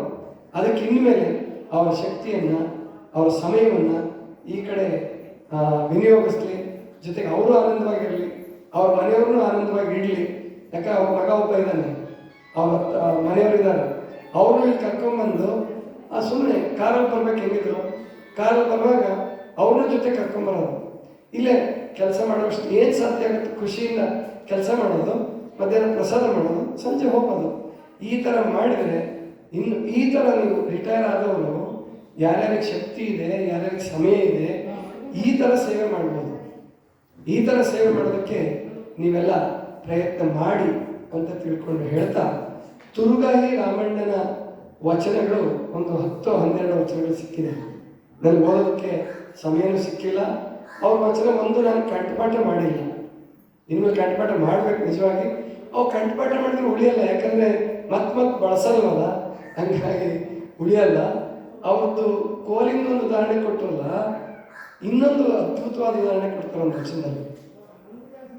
ದೂರ ಹೋಗ್ರಿ ಸಾಕು, ನಿಮ್ಮ ಪವಾಡ ಎಲ್ಲರೂ ಕೇಳೋದು ಬೇಡ. ಅದಕ್ಕೆ ಅವರು ಇನ್ನೊಂದು ಅದ್ಭುತವಾದ ಮಾತು ಹೇಳ್ತಾರೆ. ಏರಿದ ವಾಜಿ ಓಹೋ ಎಂದು ಕೈ ತೋರಿದರೆ ನಿಲ್ಲುವುದು. ವಾಜಿ ಅಂದ್ರೆ ಗೊತ್ತಾಯ್ತಾ? ಕುದುರೆ. ವಾಜಿ ಅಂದ್ರೆ ಕುದುರೆ. ಏರಿದ ವಾಜಿ ಓಹೋ ಎಂದು ಕೈ ತೋರಿದಲ್ಲಿ ನಿಂದಿತ್ತು. ಚಿತ್ತ ಚಿನ್ಮಯನ ಸನ್ನೆಯಲ್ಲಿದ್ದು ನಿಲ್ಲಲಾರದಲ್ಲ ಅಂತ ಗೊತ್ತಾಗ್ತಲ್ಲ. ಚಿತ್ತದೊಳಗೆ ಪರಮಾತ್ಮ ವಾಸ ಮಾಡ್ತಿದ್ದಾನೆ. ತನ್ನ ಸವಾಲನ ಮನಸ್ಸನ್ನು ಅರಿತು ಕುದುರೆ ಒಂದು ಪ್ರಾಣಿ ನಿಲ್ಲುತ್ತೆ. ಚಿತ್ತ ಕೇಳ್ತಾರ, ಚಿತ್ತ ನಿನಗೇನಾಗಿದೆಪ್ಪ? ಒಳಗೆ ವಾಸ ಮಾಡ್ತಿದ್ದಾನಲ್ಲ ಚಿನ್ಮಯ ಪರಮಾತ್ಮ, ಅವನ ಸನ್ನೆಯನ್ನು ಅರಿತು ನೀನು ನಡೆಯಲ್ವಲ್ಲ ಅಂತ ಚಿತ್ತ ಕೇಳ್ತಾರೆ. ಎಷ್ಟು ಚಂದ ಹೇಳ್ತಾರೆ ನೋಡ್ರಿ. ಬಹಳ ಅದ್ಭುತ ಅದು, ಬಹಳ ಅದ್ಭುತ. ಅಂದರೆ ನಾವಿಲ್ಲಿ ತಿಳ್ಕೋಬೇಕು, ಕುದುರೆ ಮಾತು ಕೇಳುತ್ತೆ, ನೀನು ಯಾಕೆ ಚಿತ್ತ ಮಾತು ಕೇಳಲ್ಲ? ಚಿತ್ತ ಯಾಕೆ ಮಾತು ಕೇಳಲ್ಲ ಅಂದರೆ ಅದಕ್ಕೆ ಕರ್ಮ ಬಂಧನ ಇದೆ, ಕರ್ಮದ ಮೊತ್ತ ಇದೆ, ಜನ್ಮ ಜನ್ಮಾಂತರದ ಕರ್ಮಗಳು, ವಾಸನೆಗಳು ಅದೆಲ್ಲ ಚಿತ್ರದಲ್ಲಿ ಸೇರ್ಕೊಂಡಿದೆ. ಅದು ಯೂಟ್ಯೂಬಲ್ಲಿ ರೆಕಾರ್ಡ್ ಆದಂಗೆ, ಪೆನ್ ಡ್ರೈವಲ್ಲಿ ರೆಕಾರ್ಡ್ ಆದಂಗೆ, ಮೆಮೊರಿ ಕಾರ್ಡಲ್ಲಿ ರೆಕಾರ್ಡ್ ಆದಂಗೆ ಚಿತ್ತದ ಆಳದಲ್ಲಿ ಜನ್ಮ ಜನ್ಮಾಂತರದ ಕರ್ಮ ಇದೆ. ಅದಕ್ಕೆ ಚಿನ್ಮಯ, ಅದಕ್ಕೆ ಕರ್ಮಾಧ್ಯಕ್ಷ ಅವನು. ನೀನು ಕರ್ಮದ ಪ್ರಕಾರ ನಡಿ, ಸದ್ಯಕ್ಕೆ ನನ್ನ ಹತ್ರ ಬರಕ್ಕೆ ಹೋಗಬೇಡ. ಯಾಕಂದರೆ ಬೇಗ ಬಂದರೆ ನೀನು ಮುಕ್ತನಾಗ್ಬಿಡ್ತೀಯ, ನನಗೆ ಕೆಲಸ ಇದ್ದಂಗೆ ಆಗತ್ತೆ, ನೀನು ಬೀಳು ಅನ್ನೋದು ಪರಮಾತ್ಮ ಇಚ್ಛೆನೇ ಇದೆ. ಅದಕ್ಕೆ ಅದು ಮಾತು ಕೇಳಲ್ಲ, ಪರಮಾತ್ಮ ಮಾತು ಕೇಳಲ್ಲ. ಚಿನ್ಮಯ ಇದ್ರೂ ಒಳಗಡೆ ಅದು ಯಾಕೆ ಮಾತು ಕೇಳಲ್ಲ ಅಂದರೆ ಕರ್ಮವನ್ನು ಸವಸ್ಬೇಕಾಗಿದೆ, ನಾವು ಕರ್ಮವನ್ನು ಸವಸ್ಬೇಕಾಗಿದೆ. ಅದಕ್ಕೆ ಈಗ ಒಮ್ಮೆಗೆ ಏನು ಜನ್ಮ ಬೇಡ, ಮುಕ್ತಿ, ಲಿಂಗಾಂಗ ಸಾಮರಸ್ಯ ಅದ್ರ ಬಗ್ಗೆ ಯೋಚನೆ ಮಾಡೋಕ್ಕೆ ಹೋಗಬೇಡ, ಅದರ ಅಗತ್ಯವೂ ಇಲ್ಲ ನಮಗೆ. ದುಷ್ಕರ್ಮಗಳನ್ನು ಸತ್ಕರ್ಮ ಮಾಡ್ಕೊಳ್ಳೋಣ. ಈ ಉದಾಹರಣೆಗೆ ಕೃಷಿ ಮಾಡದೇ ಇದ್ದರೆ ಸಾವಯವ ಕೃಷಿ ಮಾಡಿ, ಔಷಧಿ ತಗೊಳ್ಳದೇ ಇದ್ದರೆ ನೈಸರ್ಗಿಕ ಔಷಧಿ ತಗೊಳ್ಳಿ, ಅಂದರೆ ಪಂಚಭೂತಗಳಲ್ಲಿ ಔಷಧಿಗಳನ್ನಾಗಿ ಮಾಡ್ಕೊಳ್ಳಿ. ಹಾಗೆ ನಮ್ಮ ಸಾಧನೆಯನ್ನು ಮೊದಲು ಶುರು ಮಾಡೋಣ. ಆಮೇಲೆ ಒಂದೊಂದೇ ನಾವು ಸಾಧನೆಯನ್ನು ಮಾಡಬಹುದು. ಇನ್ನು ಇನ್ವಿಟೇಷನ್ ಒಂದು ಕಾಂಪ್ಲೇಂಟಲ್ಲಿ ಒಂದು ವಚನ ಹಾಕಿದ್ದಾರೆ ಕರಪತ್ರದಲ್ಲಿ, ಸ್ಥೂಲದಿಂದ ಸೂಕ್ಷ್ಮ. ಏನಿದೆ ಅದು ತೆಗೆದು ಇನ್ವಿಟೇಷನ್ ಕೊಡಿ. ಹಾಂ, ಸ್ಥೂಲಕ್ಕೆ ಸೂಕ್ಷ್ಮ, ಸೂಕ್ಷ್ಮಕ್ಕೆ ಕಾರಣ, ಕಾರಣಕ್ಕೆ ಬಿಂದು, ಬಿಂದು ವಿಸರ್ಜನವಿಲ್ಲದ ಕಾರ್ಯ. ನೋಡಿ ಎಷ್ಟು ಅದ್ಭುತ, ಎಂಥ ಅದ್ಭುತ ಜ್ಞಾನಿ ಅವನು. ಸಾಮಾನ್ಯ ದನ ಕಾಯುವನು ಅಂತ ಹೆಂಗೆ ಹೇಳೋದು ನಾವು? ಆಮೇಲೆ ಇನ್ನೊಂದು ತಪ್ಪು ಮಾಡ್ತಾ ಇದ್ದಾರೆ, ಮಕ್ಕಳನ್ನ ದೂರ ಕರ್ಕೊಂಡೋದು ಬೇರೆಯವರಿಗೆ ತೊಂದರೆ ಕೊಡಬಾರ್ದು ಅನ್ನೋದು ನಿಮ್ಗೆ ಅರ್ಥ ಆಗಲಿ. ಒಂದ್ಸಲ ದೂರ ಕರ್ಕೊಂಡೋಗ್ಬಿಡಿ, ಮೇಲೆ ಕರ್ಕೊಂಡೋಗಿ. ಏನು ಹೇಳ್ತಾರೆ ಅವರು? ನಮ್ಮ ಗೌರಿಶಂಕರ್ ಅವರು ಮೊದಲು ಪ್ರಸ್ತಾಪ ಮಾಡಿದರು, ಏನು ದನ ಕಾಯೋನ್ನ ನಾವು ಬೈಬೇಕಾದ್ರೆ, ಹುಡುಗರನ್ನ ಬೈಬೇಕಾದ್ರೆ ದನ ಕಾಯೋನೆ ಅಂತ ಹೇಳಿ ಬೈತೀವಿ. ಹಾಲು, ತುಪ್ಪ, ಮೊಸರು, ಮಜ್ಜಿಗೆ ಎಲ್ರಿಗೂ ಬೇಕು, ಆದ್ರೆ ಮಕ್ಕಳು ಮಾತ್ರ ದನ ಕಾಯಬಾರ್ದು. ಹೌದಲ್ರಿ? ಅಪ್ಪಿ ತಪ್ಪಿ ನಿಮ್ಮ ಮಕ್ಕಳಿಗೆ ಬೈವಾನೆ, ಹೆಂಡ ಮಾನವನೆ ಎಂಥವ್ ನೋಡ್ತಿದ್ದೀರೋ ಅಂತ ಯಾರಂತೆ ಅಂದಿದ್ದೀರ? ಹೆಂಡ ಮಾನವನಲ್ಲ, ದನ ಕಾಯೋನೆ ಅಂತೀರ. ಆ ಮಕ್ಕಳಿಗೆ ಗೊತ್ತಾಗುತ್ತೆ, ಚಿತ್ರದಲ್ಲೇ ಗೊತ್ತಾಗುತ್ತೆ, ಆಳದಲ್ಲಿ ಹೊಡೆದ್ಬಿಡುತ್ತೆ. ದನ ಕಾಯೋ ತಪ್ಪು, ಹೆಂಡ ಮಾನವ ಸರಿ. ಮತ್ತು ದನ ಕಾಯೋರು ಅವರು ಕಷ್ಟಪಡ್ತಿರ್ತಾರೆ, ಹೊಲದಲ್ಲಿರ್ತಾರೆ, ಮಣ್ಣಲ್ಲಿ ಒದ್ದಾಡ್ತಿರ್ತಾರೆ, ಒಂದು ಒಳ್ಳೆ ಮನೆ ಕಟ್ಕೊಳಕ್ಕಾಗಲ್ಲ. ಒಳ್ಳೆ ಮನೆ ಕಟ್ಕೊಂಡ್ರೆ ಅವ್ರು ದನ ಕಾಯದೇ ಬಿಟ್ಬಿಡ್ತಾರ. ಈಗ ನಮ್ಮ ನಿಂಗಣ್ಣ, ಈರಣ್ಣ ಇವರೆಲ್ಲ ದನ ಒಳ್ಳೆ ಕೆಲಸ ಮಾಡ್ತಿದಾರಲ್ಲ, ನಿಂಗಣ್ಣಿಗೆ ಅಕಸ್ಮಾತ್ ಒಂದು 10 ಲಕ್ಷ ರೂಪಾಯಿ ಸಿಕ್ಕೊಂದು ಮನೆ ಕಟ್ಕೊಂಡ್ರೆ ಅವನು ಯಾಕೆ ನೀರಾಯಿಸ್ತಾನೆ ಹೊರಕೋಗಿ? ಆಯ್ಸಲ್ಲ. ಅವನು ರಾಜಕಾರಣಿಗಳು ಹಿಂಗೆ ಅಡ್ಡಾಡ್ಸೋದು. ನಿಂಗಣ್ಣ ಅಡ್ಡಾಡಲ್ಲ, ನಿಂಗಣ್ಣ ಸುಮ್ಮನೆ ಉದಾಹರಣೆ ತಗೊಂಡೆ. ಅಂದರೆ ಈ ಥರ ರೈತರು ತಮಗೇನಾದ್ರು ಚಲೋ ಸಂಪತ್ತು ಸಿಕ್ಕರಂದರೆ ಆ ಕೆಲಸ ಮಾಡ್ಬಿಟ್ಬಿಡ್ತಾರೆ. ಹಂಗೆ ಮಾಡಬಾರ್ದು. ದೇವರೆಡ್ಡಿ ಅವರು, ಗೌರಿಶಂಕರ್ ಅವರು, ನಮ್ಮ ನೀಲ್ಕುಮಾರ್ ಇಂಜಿನಿಯರ್, ಸಿವಿಲ್ ಇಂಜಿನಿಯರ್. ಅದಕ್ಕೆ ಅವ್ರನ್ನ ಯಾಕೆ ಕರೆಸಿ ಅವ್ರಿಗೆ ಸನ್ಮಾನ ಮಾಡ್ತಾ ಇದ್ದೀವಿ ಅಂತಂದರೆ, ಅವರು 20 ಎಕರೆ ಅವರಪ್ಪ ಗಳಿಸಿದ ಜಮೀನಿದೆ. ಅವರಪ್ಪ ಗಳಿಸಿದ್ರೆ ಇವರೇ ಖರೀದಿ ಮಾಡಿದ್ರೆ ಗೊತ್ತಿಲ್ಲ, ಬಟ್ ಅವ್ರದ್ದು 20 ಎಕರೆ ಇದೆ. ಆ 20 ಎಕರೆ ಸಾವಯವ ಕೃಷಿ ಮಾಡಬೇಕಂತ ಸಂಕಲ್ಪ ಮಾಡ್ಕೊಂಡಿದ್ದಾರೆ. ಒಳ್ಳೆ ಭೂಮಿ ಅದು. ಅದಕ್ಕೆ ಅವರಿಗೆ ಆಕಳು ಕೊಟ್ಟೆ. ಅವರೇನು ಸುಮ್ಮನೆ ತಗೊಳ್ಳಿಲ್ಲ, 1 ಲಕ್ಷ ರೂಪಾಯಿ ಕಾಣಿಕೆ ಕೊಟ್ಟು ಸುಮ್ಮನೆ ತೊಗೊಂಡೋದ್ರು. ಅಂದರೆ ಗೀರ್ ಆಕಳುಗಳು ನಾವು 1.5 ಲಕ್ಷ ಕೊಟ್ಟು ತೊಗೊಂಡಿದ್ವಿ. ಹಂಗಾಗಿ ಬೇಡಪ್ಪ ಸುಮ್ಮನೆ ತಗೊಳ್ಳೋದು ಬೇಡ ಅಂತೇಳಿ ಅವರು ಒಂದಿಷ್ಟು ಕಾಣಿಕೆ ರೂಪದಲ್ಲಿ ಕೊಟ್ಟು ತಗೊಂಡವರು. ಹೀಗೆ ಅಂದರೆ ಇಂಥವೆಲ್ಲ ಕೃಷಿಗೆ ಬರ್ಬೇಕು. ಇನ್ಮೇಲೆ ಕೃಷಿಕರು ನೀವು ಗಟ್ಟಿಯಾಗಬೇಕು. ಈಗ ನಿಂಗಣ್ಣ ಈಗ ಗೌರಿಶಂಕರ್ ಅವ್ರದ್ದು ಅನುಸರಣೆ ಮಾಡಿದರೆ, ಕಾಪಿ ಅಲ್ಲ ಅನುಸರಣೆ ಮಾಡಿದರೆ ಅವ್ರು 2,000 ಚೀಲ ಮಾಡಲಿ ಬೇಡ, ನೀನು ಒಂದು 500 ಚೀಲವನ್ನ ಮಾಡ್ಬೋದು. 500 ಚೀಲ ಖಂಡಿತ ಮಾಡ್ಬೋದು ನೀನು ಹೊಲದಾಗ. ಆಮೇಲೆ ನಿಮ್ಮಲ್ಲಿ ಏನೀಗ ಉಳಿಸಿ ಕುಂಬ್ರಿ ಅವ್ರು ಬಂದು ದನಗಳು ಬಿಡ್ತಾವಲ್ಲ, ಆ ಗೊಬ್ಬರನ ಬಳಸ್ಕೊಂಡು ನೀವು ಮಾಡಿದರೆ, ಸಗಣಿ ಬಳಸ್ಕೊಂಡು ನೀವು ಇನ್ನೂ ಕೆಲಸ ಚೆನ್ನಾಗಿ ಮಾಡಿದರೆ, ಮಂಜು ನೀನು ಮನಸ್ಸು ಮಾಡಿದರೆ ತಿಂಗಳಿಗೆ 2,000 ಚೀಲನ ತಯಾರು ಮಾಡ್ಬೋದು, ಇನ್ನೂ ಹೆಚ್ಚು ತಯಾರು ಮಾಡ್ಬೋದು. ಅದನ್ನು ಖರೀದಿ ಮಾಡಿಕೊಂಡೆ ಹೊಗೆ ಹೋಗ್ತಾರೆ. ಆಮೇಲೆ ಅವ್ರು ಹೇಳಿ ಆ ದುಡ್ಡು ಜಾಸ್ತಿ ಕೊಟ್ಟು ತಂದು ಭೂಮಿ ಕೆಡಿಸ್ಕೊಂಡು ಬೇಡಪ್ಪ, 400 ರೂಪಾಯಿ 40 ಕಿಲೋ 10 ರೂಪಾಯಿ ಕೆ ಜಿ ಆಯಿತು ಅಷ್ಟೇ, 10 ರೂಪಾಯಿ ಕೆ ಜಿ. ಆಮೇಲೆ ನಿಮ್ಮೂರು ಸ್ವಚ್ಛ ಆಯಿತು. ನಿಮ್ಮೂರಲ್ಲಿ ಏನೇನು ಕರಗೋ ಕಸ ಇದೆಯಲ್ಲ, ನೀವು ಬೈಕ್ ಮೇಲೆ ಹೋಗಿ ಹೊಲದ್ಮೇಲೆ ಬೈಕ್ ಮೇಲೆ ಹೋಗಿ ಹೊಲಕ್ಕೆ, ಮಂಜುನು ಬೈಕ್ ಮೇಲೆ ಹೋಗಲಿ, ಆದರೆ ಹೋಗೋದಕ್ಕೆ ನಿಮ್ಗೆ ಏನಾದ್ರು ದಾರಿ ಕಾಣಿಸ್ತಲ್ಲ ಕಸ, ಸಗಣಿ ಬಿದ್ದಿದ್ರೆ, ಆಮೇಲೆ ಹಿಂಗ್ಯಾರಾದ್ರು ಈ ಗೊಂಜಾಳದ್ದು ಎಲ್ಲೆಲ್ಲ ಒಗೆದಿರ್ತಾರೆ, ದಂಟು ಒಗೆದಿರ್ತಾರೆ, ಅವನ್ನೆಲ್ಲ ಚೀಲದಲ್ಲಿ ತುಂಬ್ಕೊಂಡು ಹೋಗಿ ಹೊಲಕ್ಕೆ ಹಾಕಿ ಒಂದು ಗುಂಡಿ ಮಾಡಿರಿ. ಅದು ತಿಪ್ಪೆ ಮಾಡಬೇಡ್ರಿ. ತಿಪ್ಪೆ ಮಾಡಿದ್ರೆ ನಿಮಗೆ ಗೊಬ್ಬರ ತಯಾರು ಮಾಡೋಕ್ಕಾಗಲ್ಲ. ಆ ತಿಪ್ಪೆಯಾಗಿ ಹೊಡ್ಕೊಂಡಿರುತ್ತೆ. ಗೌರಿಶಂಕರ್ ಅವರ ಟೆಕ್ನಾಲಜಿ ತಗೊಳ್ಳಿ, ತಂತ್ರಜ್ಞಾನ ಅಂತ ಅವ್ರು ಏನು ಮಾಡಿದ್ದಾರೆ, 2,000 ಚೀಲ ಗೊಬ್ಬರ ತಯಾರು ಮಾಡಬೇಕಾದ್ರೆ ಏನು ಮಾಡ್ತಾರೆ, ನಮ್ಮವ್ರನ್ನೊಬ್ರು ಕಳಿಸ್ಕೊಡ್ತೀವಿ ನಿಮ್ಮ ಹೊಲಕ್ಕೆ. ಇಲ್ಲಿ ತಿಪ್ಪೆ ಮಾಡಿಬಿಟ್ಟಿದ್ದಾರೆ, ತಿಪ್ಪೆ ಅಲ್ಲ ನಮ್ಮದು, ಇಲ್ಲಿ ಬಯೋಡೈಜೆಸ್ಟರ್ ಮಾಡಿ ನಾವು ಅದಕ್ಕೆ ಕಸ ಹಾಕ್ತೀವಿ. ಇನ್ಮೇಲೆ ಅದು ಬೇಡ, ನಾವು ಗೊಬ್ಬರನೇ ಮಾಡಬೇಕು. ಒಂದು ತಿಂಗಳಿಗೆ ಅದು ತಯಾರು ಮಾಡಲಿಕ್ಕೆ ಸಾಧ್ಯತೆ ಇದೆ. ಎರೆಹುಳು ಗೊಬ್ಬರ ಅಲ್ಲ, ಇದು ಕಾಂಪೋಸ್ಟ್ ಗೊಬ್ಬರ. ಆ ಕಾಂಪೋಸ್ಟ್ ಗೊಬ್ಬರ ತಯಾರು ಮಾಡೋದನ್ನ ನೀವೆಲ್ಲರೂ ಕತ್ಕೊಳ್ಳಿ. ಎಲ್ಲರೂ ಒಂದ್ಸರಿ ಹೋಗಿ ಬನ್ನಿ, ರಮೇಶ್ ಹೋಗಲಿ, ಸಚಿನ್ ಹೋಗಲಿ, ಆಮೇಲೆ ನೀವು ಯಾರ್ಯಾರು ಇದ್ದೀರೋ ಸಿದ್ದಪ್ಪಜನು, ಎಲ್ಲರೂ ಹೋಗಿ ನೋಡ್ಕೊಂಡು ಬಂದರೆ ಕಸ ತಗೊಂಡು ಅಲ್ಲಿಗೆ ಹಾಕೊಂಡು, ಸಗಣಿ ಅಂತೂ ಸಿಗುತ್ತೆ, ಸಗಣಿ ತರಿಸ್ಕೊಳ್ಳೋಣ, ಏನು ತೊಂದರೆ ಇಲ್ಲ. ಒಂದಿಷ್ಟು ದಿವಸಕ್ಕೆ ಇಷ್ಟು ಸಗಣಿ ತಂದು ಕೊಡಿ ಅಂದರೆ ಯಾರಾದ್ರೂ ತಂದು ಕೊಡ್ತಾರೆ, ಅವ್ರಿಗೆ ದುಡ್ಡು ಕೊಡೋಣ. ಅವರು ಹಾಲು ತಂದು ಕೊಡ್ತಾನಲ್ಲ, ಅವನಿಗೆ ಬೈಕಲ್ಲಿ ಹೆಂಗಿದ್ರು ಬರ್ತಾನೆ, ನಮಗೊಂದು 10 kg ಸಗಣಿ ತಂದು ಕೊಡಪ್ಪ ಅಂದರೆ ಆನಂದವಾಗಿ ತಂದು ಕೊಡ್ತಾನೆ. 5 kg ಸಗಣಿ ತಂದು ಕೊಡು ಅಂತಾನೆ, ನಮ್ಗೆ ಅಷ್ಟೇ ಸಾಕು, ಗೊಬ್ಬರ ಮಾಡೋಕ್ಕೆ, ಕಾಂಪೋಸ್ಟ್ ಮಾಡೋಕ್ಕೆ ಅಷ್ಟೇ ಸಾಕು ಸದ್ಯಕ್ಕೆ. ಹೀಗೆ ಉಪಾಯ ಮಾಡಬೇಕು. ಈಗ ನಮ್ಮ ಅಡುಗೆ ಮನೆಯವರು ಒಂದು ಒಳ್ಳೆ ಕೆಲಸ ಮಾಡ್ತಿದ್ದಾರೆ. ಬೇರೆ ನಿಮ್ಮ ಮನೆಗಳಲ್ಲಿ ಹೆಂಗೆ ಮಾಡ್ತಾರೋ ಗೊತ್ತಿಲ್ಲ. ನಮ್ಗೆ ಹಾಲು ತರೋಕ್ಕೆ ಒಂದು 10 ಲೀಟ್ರ್ ಹಾಲು ತಗೊಳ್ತೀವಿ ದಿವಸ. ಹಾಲು ತಂದು ಕೊಡ್ತಾನಲ್ಲ, ಹಾಲು ತಂದು ಕೊಡೋವನಿಗೆ ಅವನು 2 ಕ್ಯಾನ್ ಮಾಡಿದ್ದೀವಿ, 2 ಕ್ಯಾನ್ ಮಾಡಿದ್ದೀವಿ 10 ಲೀಟ್ರದ್ದು. ಒಂದು ಕ್ಯಾನ್ ಕೊಡ್ತಾರೆ, ಇನ್ನೊಂದು ಕ್ಯಾನ್ ತೊಳೆದಿಟ್ಟಿರ್ತಾರೆ. ಅದಕ್ಕೆ ಏನು ಮಾಡಿರ್ತಾರೆ ಅಂತಂದರೆ, ಆ ಕ್ಯಾನ್ಗೋ ಅಥವಾ ಚೀಲಕ್ಕೋ ನಾವೇನು ಹಣ್ಣು ತಿಂತೀವಿ, ಆಮೇಲೆ ತರಕಾರಿ ವೇಸ್ಟು, ಕೃಷಿ ತರಕಾರಿ ಅಡುಗೆ ಮನೆ ತ್ಯಾಜ್ಯ ಏನೇನಿರುತ್ತಲ್ಲ ಅದೆಲ್ಲ ಕೂಡಿಸಿಟ್ಟಿರ್ತಾರೆ. ಅವನು ಹಾಲು ಕೊಟ್ಬಿಟ್ಟು ಅದನ್ನು ತೊಗೊಂಡು ಹೋಗ್ತಾನೆ. ಅದು ಎಮ್ಮೆಗೆ ಆಹಾರ ಆಯಿತು, ಎಮ್ಮೆಗೆ ಆಹಾರ ಆಯಿತು. ಜೊತೆಗೆ ನಮ್ಮದು ಎಲ್ಲಿ ಬೇಕಲ್ಲಿ ಹಣ್ಣಿನ ಸಿಪ್ಪೆ ಬೀಳಲಿಲ್ಲ. ಹಿಂದೆ ಹೇಳೋ ನಾವು ಚಿಕ್ಕವರಿದ್ದಾಗ, ಅಮೇರಿಕಾದಲ್ಲಿ ಒಂದು ಚೂರು ಕಸ ಬಿದ್ದಿರಲ್ವಂತೆ, ಇಂಗ್ಲೆಂಡಲ್ಲಿ ಹಿಂಗೆ ಮಾಡ್ತಾರಂತೆ, ಹಂಗೆ ಮಾಡ್ತಾರೆ. ಯಾಕೆ ನೀವ್ಯಾಕೆ ಮಾಡಬಾರ್ದು, ನಾವ್ಯಾಕೆ ಮಾಡಬಾರ್ದು, ನಾನ್ಯಾಕೆ ಮಾಡಬಾರ್ದು? ಎಷ್ಟೋ ಮಠಗಳಲ್ಲಿ ನಾನು ಹೋಗ್ತೀನಿ, ಆ ಮಠದ ದಾರಿ ಪ್ರವೇಶ ಮಾಡಿದ್ರೆ ಗಬ್ಬು ವಾಸನೆ, ಕೆಟ್ಟ ವಾಸನೆ. ಯಾಕೆ ಗಟಾರದ ನೀರು ಅಲ್ಲೇ ನಿಲ್ತಾ ಇದೆ, ಕಸ ಎಲ್ಲ ಅಲ್ಲೇ ಬಂದು ಬೀಳ್ತಾ ಇದೆ, ಚಲ್ಲಿನ ಅನ್ನ ಅಲ್ಲೇ ಬಂದು ಬೀಳ್ತಾ ಇದೆ. ಮತ್ತು ಇನ್ನು ವಾಸನೆ ಬರಲಾರ್ದು ಏನಾಗುತ್ತೆ? ಅದನ್ನು ಗೊಬ್ಬರ ಮಾಡೋಕ್ಕೆ ಮಠಾಧೀಶರಿಗೆ ಇನ್ನೂ ಹೊಡೆದಿಲ್ಲಲ್ಲ. ಆ ಗೊಬ್ಬರ ಮಾಡಿಸ್ಬೇಕು ಅನ್ನೋದು ಮತ್ತು ಆ ಹಾಸ್ಟೆಲ್ಗಳ ಮಕ್ಕಳವ್ರಿಗೂ ಹೊಡೆದಿಲ್ಲ. ಅದೇ ನನಗೆ ವಿಚಿತ್ರ ಅನ್ನೋದು. ಅದಕ್ಕೆ ಹೊಡಿಬೇಕದು. ನಾವು ನಮ್ಮ ದೇಶವನ್ನು, ನಮ್ಮ ಮಠವನ್ನು, ನಮ್ಮ ಮನೆ ನಾವು ಸ್ವಚ್ಛ ಇಟ್ಕೊಳ್ಳೋದು. ಮತ್ತಿದೇನು ಟ್ರಂಪ್ ಬಂದು ಸ್ವಚ್ಛ ಇಡ್ತಾನ, ಅಥವಾ ಮ್ಯಾಕ್ರಾನ್ ಬಂದು ಸ್ವಚ್ಛ ಇಡ್ತಾನ, ಕೀರ್ ಸ್ಟ್ರಾಮರ್ ಬಂದು ಸ್ವಚ್ಛ ಇಡ್ತಾನ? ನಾವೇ ಇಟ್ಕೋಬೇಕಲ್ಲ. ಹೋಗಿ ಮೋದಿ ಸಿದ್ದರಾಮಯ್ಯ ಬಂದು ಸ್ವಚ್ಛ ಇಡಕ್ಕೆ ಬರ್ತದ?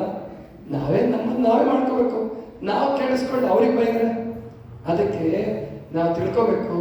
ಅಂದರೆ ನಮ್ಮ ಕಸವನ್ನು ನಾವು ರಸವನ್ನಾಗಿ ಮಾಡ್ಕೋಬೇಕು. ಅದಕ್ಕೆ ನಾನು ಹೇಳಿದ್ದೀನಿ, ನಾನು ದಿವಸ ವಾಕಿಂಗ್ ಹೋಗಲ್ಲ, ಅಲ್ಲೇ ಮೇಲೆ ಮಾಡ್ತಿರ್ತೀನಿ, ಮೇಲೆ ಎಕ್ಸಸೈಸ್ ಮಾಡೋಕೆ ಕಲ್ತ್ಕೊಂಡ್ಬಿಟ್ಟಿದ್ದೀನಿ.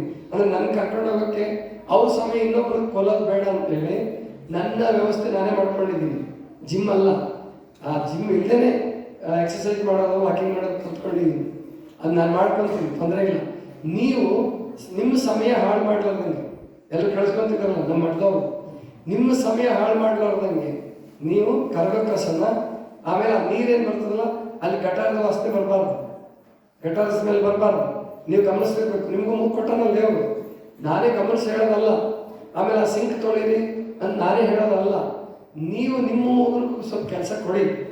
ಕೆಲಸ ಕೊಟ್ಟು ಎಲ್ಲೇ ಕೆಟ್ಟು ವಾಸನೆ ಬಂದರೂ ಅದನ್ನು ತಪ್ಪಿಸ್ಬೋದು. ಅದನ್ನು ಪರಿಮಳ ಬರೋದು ಮಾಡ್ಬೋದು. ಅಲ್ಲೊಂದು ಹೂವಿನ ಗಿಡ ಹಚ್ಚಿರಿ, ಸಂಪಿಗೆ ಗಿಡ ಹಚ್ಚಿರಿ, ಪಾರಿಜಾತದ ಗಿಡ ಹಚ್ಚಿರಿ. ಇನ್ನೊಂದು ಸಿಕ್ಕಾಪಟ್ಟೆ ಹೂ ಉದುರಿಸ್ತಿರ್ತದೆ ನೋಡ್ರಿ, ರಾತ್ರಿ ಎಲ್ಲ ಉದುರಿಸ್ತಿರ್ತದೆ ಪಾರಿಜಾತ ಗಿಡ. ಚಿನ್ನದ ಕಣ್ಣ ಕಾಣ್ತಾವ, ಚಿನ್ನದ ಬಣ್ಣ ಯಾವ್ದು? ಮಲ್ಲಿಗೆ ಹೂ ಅಲ್ಲ, ಮರ ಆಗತ್ತದ.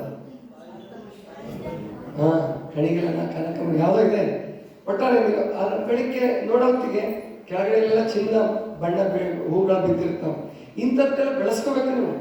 ಅದನ್ನು ನಾನೇ ಹೇಳಬಾರ್ದು, ಹೋಗ್ಲಿ ಭಾಷಣದಲ್ಲಿ ಹೇಳ್ತೀನಿ. ನಿಮಗೆ ತಿಂಗಳಿಗೆ ಒಂದ್ಸಾರಿ ನೀವು ಅದನ್ನ ಇಂಪ್ಲಿಮೆಂಟ್ ಮಾಡಿ, ಗೊತ್ತಾಯ್ತಲ್ಲ, ಲಾಭ ಮಾಡಿ. ಪ್ರತಿಯೊಂದನ್ನು ಹೇಳಿಸ್ಕೋಬಾರ್ದು.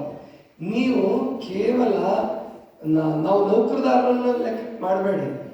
ನಾವು ಮಠದವರು, ನಾವು ಭಾರತ ಮಾತೆಯ ಮಕ್ಕಳು, ನಾವು ಸ್ವಾತಂತ್ರ್ಯ ಹೋರಾಟಗಾರರ ವಾರಸುದಾರರು. ಹಾಗೆ ತಿಳ್ಕೊಂಡು ಕೆಲಸ ಮಾಡಿದ್ರೆ ಎಲ್ರಿಗೂ ಕೆಲಸ ಮಾಡೋಕೆ ಹುಮ್ಮಸ್ಸು ಬರುತ್ತೆ, ಗೊತ್ತಾಯ್ತಲ್ವಾ? ಅಂಥ ಕೆಲಸವನ್ನು ಮಾಡಿ ಆವಾಗ ಮಠನೂ ಸುಂದರವಾಗಿ ಕಾಣುತ್ತೆ, ಆದಾಯನೂ ಬರುತ್ತೆ. ಇನ್ಮೇಲೆ ಸಗಣಿ ತರಿಸ್ಕೊಳ್ಳಿ, ಇಲ್ಲಿ ಏನೇ ಕಸ ಬೀಳಲಿ, ಇಲ್ಲಿ ಬೇಕಾದಷ್ಟು ಕಸ ನಮಗೆ ಕೃಷಿ ತ್ಯಾಜ್ಯ, ತೆಂಗಿನ ಗರಿಗಳು, ತೆಂಗಿನ ಮಟ್ಟೆ, ಸುಲಿದಿದ್ದ ಕಾಯಿ ಮಟ್ಟೆ, ಚಿಪ್ಪು, ಅದನ್ನೆಲ್ಲ ಗೊಬ್ಬರ ಮಾಡ್ಬೋದು. ಗೌರಿಶಂಕರ್ಗೆ ಇಷ್ಟೊಂದು ಸಿಗಲ್ಲ, ಅವ್ರು 3 ಪಟ್ಟಲ್ಲಿ ಸಿಗುತ್ತೆ. ಇಲ್ಲಿ ತ್ಯಾಜ್ಯ 4 ಪಟ್ಟು ಸಿಗುತ್ತೆ, 5 ಪಟ್ಟು ಸಿಗುತ್ತೆ. ಅದೆಲ್ಲದೂ ನೀವು ಮಾಡ್ತಾ ಹೋದರೆ ನಿಮ್ಮ ಸಂಬಳ, ಒಬ್ಬರು ಇಬ್ಬರು ಸಂಬಳ ನೀವೇ ದುಡ್ಕೊಬೋದು. ನಮ್ಮ ಹಾಸ್ಪಿಟ್ಲ್ ಖರ್ಚಲ್ಲಿ ಕೊಡೋದಕ್ಕಿಂತ ನಿಮ್ಮ ಸಂಬಳ ನೀವೇ ದುಡ್ಕೊಂಡು ಬಿಡ್ಬೋದು. ಆವಾಗ ನಾನು ಮೆಚ್ತೀನೋ ಬಿಡ್ತೀನೋ, ದೇವ್ರು ಮೆಚ್ತಾನೆ ನಿಮ್ಮನ್ನು, ಗೊತ್ತಾಯ್ತಾ? ಅದು ದೇವ್ರು ಮೆಚ್ಚಿದ್ದಕ್ಕೆ ಸಾಕ್ಷಿ ಏನಂದರೆ ನಿಮ್ಗೆ ಸಂತೋಷ ಸಿಗುತ್ತೆ, ನಿಮ್ಗೆ ಆರೋಗ್ಯ ಸಿಗುತ್ತೆ. ಆಮೇಲೆ 4 ಗಂಟೆಯಿಂದ 5 ಗಂಟೆ ಮಲ್ಕೊಳ್ಳೇಬೇಕು ಅಂತ ಆಣೆ ಮಾಡ್ಕೋಬೇಡಿ. ಮತ್ತೆ ಗೊತ್ತಾಯ್ತಾ? 4 ರಿಂದ 5 ನಮ್ಗೆ ರೆಸ್ಟ್ ಕೊಟ್ಟಿದ್ದಾರೆ, ಮಲ್ಕೊಳ್ಳೇಬೇಕು. ಧೀರಜ, ನೀನು ಮಲ್ಕೊಳ್ಳೋದಲ್ಲ, ನಿನ್ನ ಮಲ್ಕೊಳ್ಳೋ ವಯಸ್ಸಲ್ಲ, ನೀನು ಮಧ್ಯಾಹ್ನ ರೆಸ್ಟ್ ತಗೋಬಾರ್ದು. ಇಂಥ ಕೆಲಸ ಮಾಡಬೇಕು. ಇಂಥ ಕೆಲಸ ಮಾಡಿಕೊಂಡ್ರೆ ನಿಮಗೆ ಸಂಬಳಕ್ಕೆ ಹೊರೆ ಆಗಲ್ಲ. ನಿಮಗೆ ನೀವೇ ಸಂಬಳ ಇನ್ನೊಬ್ಬರಿಗೆ ದುಡ್ಡು ಕೊಡ್ಬೋದು. ಅಂತಹ ಒಂದು ಅವಕಾಶ ಈ ಆಶ್ರಮ, ಮಹಾಮನೆ ಪರಿಸರ, ಸುತ್ತಮುತ್ತ ಹೊಲ ನಮಗೆ ಕೊಟ್ಟಿದೆ. ತ್ಯಾಜ್ಯ ಕೊಡಿ ಅಂತಂದ್ರೆ ಯಾರು ಬೇಡ ಅಂತಾರೆ? ಕಬ್ಬಿನ ಸಿಪ್ಪೆ, ಕಬ್ಬಿನ ಸೋಗೆ ಕೊಡಿ ಅಂತಂದ್ರೆ ಯಾರು ಬೇಡ ಅಂತಾರೆ? ಹೋಗ್ರಿ, ಕಬ್ಬು ಕಡಿತಿರ್ತಾರಲ್ಲ, ಹೋಗಿ ತುಂಬ್ಕೊಂಬನ್ನಿ. ಹೆಂಗಿದ್ರು ಗಾಡಿ ಇದೆ, ಒಂದು ಟಾಟಾ AC ಮಾಡಿದ್ದೀವಿ, ಅದಕ್ಕೆ ಪೂರ ಮನೆ ಕಟ್ಟಿಸ್ದಂಗೆ ಬಾಡಿ ಕಟ್ಟಿಸಿದೀವಿ. ಅದನ್ನ ಹೋಗಿ ತುಂಬ್ಕೊಂಡು ಬನ್ನಿ, ಇಲ್ಲಿ ಗೊಬ್ಬರ ಮಾಡ್ಕೊಳ್ಳಿ. 1 ತಿಂಗಳಿಗೆ ನೋಡಲ್ಲ, ಇನ್ನೊಂದು ವರ್ಷ ಗುರಿ ಇಟ್ಕೊಳ್ಳಿ. ಎಲ್ಲರೂ ಸಂಕಲ್ಪ ಮಾಡಿ ಗೌರಿಶಂಕರನ್ನು ಮೀರಿಸ್ಬೇಕು ನಾವು. ಅಂದರೆ 1 ತಿಂಗಳಿಗೆ 2000 ಚೀಲ ಉತ್ಪತ್ತಿ ಮಾಡ್ತಾರಲ್ಲ, ಅವರಿಗೆ ನಾವು ಹೇಳಬೇಕು, ನಾವು 2100 ಚೀಲ ಮಾಡ್ತಾ ಇದ್ದೀವಿ ಅಂತ ಹೇಳುವಷ್ಟು ತಾಕತ್ ಬಂದರೆ ನೀವು ಬಸವ ಭಕ್ತರಪ್ಪ, ನೀವು ಶರಣರು. ಅದು ಬಿಟ್ಬಿಟ್ಟು ಏನು ಹಾಡಿದ್ದೆ ಬಸವ ಭಕ್ತರು ಗಂಟೆ ನೋಗಿದೆ, ಪೆಂಡಲ್ ಹಾಕೊಂಡು ಹಾಡಕ್ಕೆ ಗಂಟೆ ನೋಗಿದೆ. ಅದಕ್ಕೆ ನಾವು ಬರೀ ಹಾಡೋದು, ವಚನ ಓದೋದು, ವಚನ ಹೇಳೋದ್ರಲ್ಲೇ ಮುಗಿಸೋದು ಬೇಡ. ನಮ್ಮ ಉತ್ಪತ್ತಿ ಮಾಡ್ಕೊಳ್ಳೋಣ, ಕಸವನ್ನು ರಸವನ್ನಾಗಿ ಮಾಡೋಣ. ಹಿಂದಿಯಲ್ಲಿ ಇನ್ನೂ ಅದ್ಭುತ ಗಾದೆ ಸೃಷ್ಟಿ ಮಾಡಿದ್ದಾರೆ. ಕಚ್ಚರ್ಸೆ ಕಾಂಚನ್ ಅಂತಾರೆ. ಕಚ್ಚರ್ಸೆ ಕಾಂಚನ್, ಕಚ್ಚರ ಅಂದ್ರೆ ಕಚಡ ಅಂತ ಬೈತಿರ್ತೀರಲ್ಲ ನೀವು. ಅಂತ ಕಸರಿಂದ ಚಿನ್ನ ಮಾಡ್ತಕ್ಕಂಥದ್ದನ್ನು ಕಲ್ಪನೆ ಮಾಡ್ಕೊಂಡಿದ್ದಾರೆ. ನಾವು ಕಸರಿಂದ ಉತ್ಪಾದನೆ ಮಾಡೋಣ, ಸಂಪತ್ತು ಮಾಡೋಣ ಅದನ್ನು. ಆವಾಗ ಈ ತುರ್ಗಾ ಹೀರಾಮಣ್ಣನ ಏನು ಸ್ಮರಣೋತ್ಸವ ಮಾಡಿದ್ದಕ್ಕೆ ಸಾರ್ಥಕ ಆಗತ್ತೆ. ಆ ನಿಟ್ಟಿನಲ್ಲಿ ನೀಲಮ್ಮನಿಂದ ಹೇಳ್ಕೊಂಡು ಲತಾ ಎಲ್ಲರೂ ನೀವು ಪ್ರಯತ್ನ ಮಾಡ್ತಿರ್ಬೇಕು. ಅವ್ರಿಗೆ ಒಂದೇ ಸಾರಿ ಏನು ಮಲಗಿದಾರಲ್ಲ ಅಂತ ಸಿಟ್ಟು ಮಾಡ್ಕೊಳ್ಬೇಡಿ. ಅಣ್ಣ ನೀನು ಹಿಂಗೂ ಮಾಡ್ಬೋದಲ್ಲ, ನೋಡು ನಿನಗೆ ಆರೋಗ್ಯಕ್ಕೆ ಒಳ್ಳೆಯದು, ಹಿಂಗೆ ಹೇಳಿದ್ರೆ ಚೆನ್ನಾಗಿರುತ್ತೆ. ಅದಕ್ಕೆ ಆ ನಿಟ್ಟಿನಲ್ಲಿ ಹೆಚ್ಚು ನಮ್ಮ ಜೀವನವನ್ನು ಸಂಪದ್ಭರಿತವನ್ನಾಗಿ ಮಾಡ್ಕೊಳ್ಳೋಣ. ನಮ್ಮ ಜೀವನದಲ್ಲಿ ಸಂಪತ್ತು ಸೃಷ್ಟಿ ಮಾಡೋಣ. ಯಾರು ನಮಗೆ ಸಿದ್ದರಾಮಯ್ಯ ಕೊಡಬೇಕಾಗಿಲ್ಲ, ಲಕ್ಷ್ಮಿನ ಎತ್ತ ನೋಡಿದಾಳಂತ ಲಕ್ಷ್ಮಿ ತಾನಾಗಿಟ್ಕೊಳ್ಳೋ ಅಂತ ಲಕ್ಷ್ಮ ತಾಯಿ. ಹಂಗೆ ಲಕ್ಷ್ಮಿಯನ್ನು ಉತ್ಪತ್ತಿ ಮಾಡೋದಕ್ಕೆ ನಾವೆಲ್ಲ ಪ್ರಯತ್ನ ಮಾಡೋಣ ಅಂತ ತಿಳ್ಕೊಂಡು ಹೇಳ್ತಾ, ಇವತ್ತು ಏನು ಅತಿಥಿಗಳಾಗಿ ಬಂದಿದ್ದಾರಲ್ಲ ಎಲ್ಲರೂ ಸಾಧಕರೇ ಹೆಚ್ಚಿಕೊಂಡು, ಎಲ್ಲರೂ ನೋಡ್ರಿ, ಮಲ್ಲಣ್ಣ 74 ವರ್ಷ ಅಂತಂದರೆ ಪ್ರಾಯಶಃ ಇನ್ನೂ 26 ವರ್ಷ ಅವನೇನು ಏನೋ ಮಾತಾಡ್ಸೋಕ್ಕಾಗಲ್ಲ ಅಂತ ಕಾಣುತ್ತೆ. ಗೊತ್ತಾಯ್ತಮ್ಮ, ಅಷ್ಟು ಗಟ್ಟಿಮುಟ್ಟಿದ್ದಾನೆ, ಭಾಳ ಚೆನ್ನಾಗಿದೆ ಆರೋಗ್ಯ.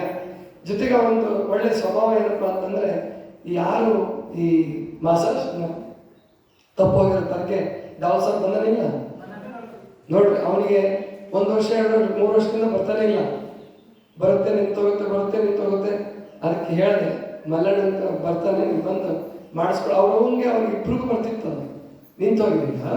ಅದೇನೋ ಟೆಕ್ನಿಕಲ್ ಪ್ರಾಬ್ಲಮ್ ಆಗಿರುತ್ತೆ ಸರ್ಕಾರದಲ್ಲಿ, ಅವ್ರಿಗೆ ತಪ್ಪಲ್ಲ, ಅಥವಾ ಉದ್ದೇಶಪೂರ್ವಕವಾಗಿ ಮಾಡ್ತಾ ಇರ್ಬೇಕು. ಅವ್ರು ಗೊತ್ತಾಯ್ತು, ಉದ್ದೇಶಪೂರ್ವಕವಾಗಿ ಮಾಡ್ತಾರೆ. ಕೆಲವು ತಪ್ಪಿದ್ರೆ ಹಣ ಉಳಿಯುತ್ತಲ್ಲ ಸರ್ಕಾರಕ್ಕೆ ಅಂತ ಹೇಳಿ, ಅದಕ್ಕೆ ಇಂಥವ್ರು ಅವ್ರಿಗೆ ಮಾಡಿಕೊಟ್ಟಿದ್ದಾರೆ. ಮಲ್ಲಣ್ಣನ ಮಾತಾಡಿಸಿ ಅವ್ರ ನಂಬರ್ ತೊಗೊಂಡು, ನೀನು ಬೆನ್ನತ್ತಬೇಕು, ಅವ್ರು ನೀನು ಬೆನ್ನತ್ತದಲ್ಲ, ನೀನು ಅವ್ರು ಬೆನ್ನತ್ತಬೇಕು, ಅದ ಕೆಲಸ ಆಗತ್ತೆ ಅಂತ ಮಲ್ಲಣ್ಣ ಮತ್ತು ನಮ್ಮ ದ್ಯಾಮಣ್ಣ ಸಂಗೊಳ್ಳಿ ಇವರ ತಮ್ಮ ಅಣ್ಣ ಮಾಸ್ತರ್ ಇಲ್ಲಿ ಒಂದು ಕಾರ್ಯಕ್ರಮಕ್ಕೆ ಬಂದಿದ್ರು, ಸಂಗೊಳ್ಳಿ ಮಾಸ್ತರ್ ಅಂತೇಳಿ. ಅವರದ್ದು ಪಕ್ಕ ಬಸವ ಭಕ್ತರು. ಜೊತೆಗೆ ಅವ್ರು ಟೀಚರ್, ಗೌರ್ಮೆಂಟ್ ಟೀಚರ್ ಇದ್ದಾರೆ. ನಾವು ರಿಟೈರ್ ಆಯಿತು ಅಂತ ಕಾಣುತ್ತೆ, ನಾವು ರಿಟೈರ್ಮೆಂಟ್ ಸಮೀಪ ಬಂದಿದ್ದಾರೆ. ಇಬ್ಬರು ಸೇರಿ ದೊಡ್ಡವಾಡದಲ್ಲಿ ಒಳ್ಳೆ ಜಮೀನು ತಗೊಂಡು ಸಾವಯವ ಕೃಷಿ ಮತ್ತು ಗೋಶಾಲೆ ಜೊತೆಗೆ ಇನ್ನೊಂದು ಅವ್ರ ಅಪೇಕ್ಷೆ ಇಟ್ಕೊಂಡು ಬಸವ ಮಂಟಪ ಮಾಡಬೇಕು. ಅದಕ್ಕೆ 1 ಎಕರೆ ಜಾಗವನ್ನು ಮೀಸಲಾಗಿಟ್ಟಿದ್ದಾರೆ. ಅವರು ಬಸವ ಮಂಟಪ ಮಾಡಬೇಕು ಅಂತಾನೆ. ಅವರು ಅದರಲ್ಲೂ ಯಶಸ್ವಿ ಆಗಲಿ ಬಸವ ಮಂಟಪ. ಯಾಕೆ ದೊಡ್ಡವಾಡ ತುಂಬ ದೊಡ್ಡವರು. ಅವರು ಹಿಂದಿನೂರು ಬಿಟ್ಟು ಬಂದಿದ್ದು ಇಲ್ಲಿ ಚಲೋ ಆಯ್ತು. ಹಿಂದಿನೂರು ಯಾವ ಹೊಸೂರು ಬಿಟ್ಟು ದೊಡ್ಡವಾಡಕ್ಕೆ ಬಂದಿದ್ದಾರೆ. ಮತ್ತು ದೊಡ್ಡವಾಡದ ಜನ ಪಕ್ಕಾ ಬೈಲೊಂಗಿದ್ದು ಗುಣ ಇರೋ ಜನ, ಗೊತ್ತಾಯ್ತಲ್ಲ, ಬೈಲೊಂಗಿ ಗುಣ ಅನ್ನೋದು ಗೊತ್ತಲ್ಲ. ಅವರು ಎಲ್ಲದಕ್ಕೂ ಸಿದ್ಧ ಅಂತ ಗಟ್ಟಿಮುಟ್ಟಾದ ಜನ ಅಲ್ಲಿ ಇದೆ. ಆ ಜನನ ಬಳಸ್ಕೊಂಡು ಬಸವ ಭಕ್ತಿಯನ್ನು ಬಿತ್ತಲಿ, ಅಣ್ಣ ತಮ್ಮ ಇಬ್ಬರು ಸೇರಿ ಚೆನ್ನಾಗಿ ಮಾಡಲಿ ಅಂತ ತಿಳ್ಕೊಂಡು ಹಾರೈಸ್ತಾ, ಇನ್ನು ನಮ್ಮ ದೇವರೆಡ್ಡಿಯವ್ರು ಬಂದಿದ್ದಾರೆ. ದೇವರೆಡ್ಡಿಯವ್ರು ಆಗಾಗ ಇಲ್ಲಿ ಬರ್ತಾ ಇರಲಿ, ಒಳ್ಳೆ ಕೆಲಸ ಮಾಡಿದ್ದಾರೆ. ನಾನು ಮೊನ್ನೆ ನಮ್ಮ ವೀರಣ್ಣನ ಕಾರ್ಯಕ್ರಮಕ್ಕೆ ಹೋದಾಗ ಅವ್ರ ಗೋಶಾಲೆಗೆ ಹೋಗಿದ್ದೆ, ಭಾಳ ಚೆನ್ನಾಗಿ ಮಾಡಿದ್ದಾರೆ. ಆ ಗೋಶಾಲೆ ಮಾಡೋದ್ರ ಜೊತೆಗೆ ಆಮೇಲೆ ಇನ್ನೊಂದು ಮೊನ್ನೆ ಒಂದು ಬಸವಾರ್ಕಲ್ಲಿ ಒಂದು ಸಂಗತಿ ಕೇಳಿದೆ ದೇವರೆಡ್ಡಿ, ನೀವು ಈ ಕಡೆ ಗಮನ ಕೊಡ್ರಿ, ನೀವು ಗಮನ ಕೊಡ್ಬೋದು, ಮತ್ತು ನಮ್ಮ ಇವರು ಗೌರಿಶಂಕರ್ ಮಾಡ್ಬೋದು, ಆಮೇಲೆ ಸಂಗೊಳ್ಳಿಯವರು ಮಾಡ್ಬೋದು. ಏನಂದರೆ ಪ್ರಯತ್ನ ಮಾಡೋಣ ಅಂತ. ಈಗ ಸದ್ಯಕ್ಕೆ ನಾಳೆಯಿಂದಲೇ ಅದನ್ನು ಮಾಡೋಕ್ಕಾಗಲ್ಲ. ಮೊನ್ನೆ ರಸವಾರ್ಕಲ್ಲಿ ಒಂದು ಸಂಗತಿ ಬಂತು, ಗಮನಿಸಿರಿ ಒಟ್ಟು. ಅದ್ರ ಬಗ್ಗೆ ತಲೆಯಲ್ಲಿದ್ದರೆ ನಮಗೆ ಯಾವತ್ತಾದರೂ ಕೆಲಸ ಆಗೇ ಆಗುತ್ತೆ. ನಾನು ಮಾಡ್ತೀನಿ, ನಾನು ಇನ್ನೊಂದು ವರ್ಷ 1 ತಿಂಗಳು 2 ತಿಂಗಳಲ್ಲಿ ಅದನ್ನು ಪ್ರಯೋಗ ಮಾಡೋಕ್ಕೆ ಪ್ರಯತ್ನ ಮಾಡ್ತೀವಿ ನಮ್ಮಲ್ಲಿ. ಅದೇ ನಮಗೆ ಮಾನವ ಸಂಪನ್ಮೂಲ ಸಿಗೋದು ಕಷ್ಟ, ನೋಡೋಣ, ಅದನ್ನು ತಂದು ಮಾಡೋಣ.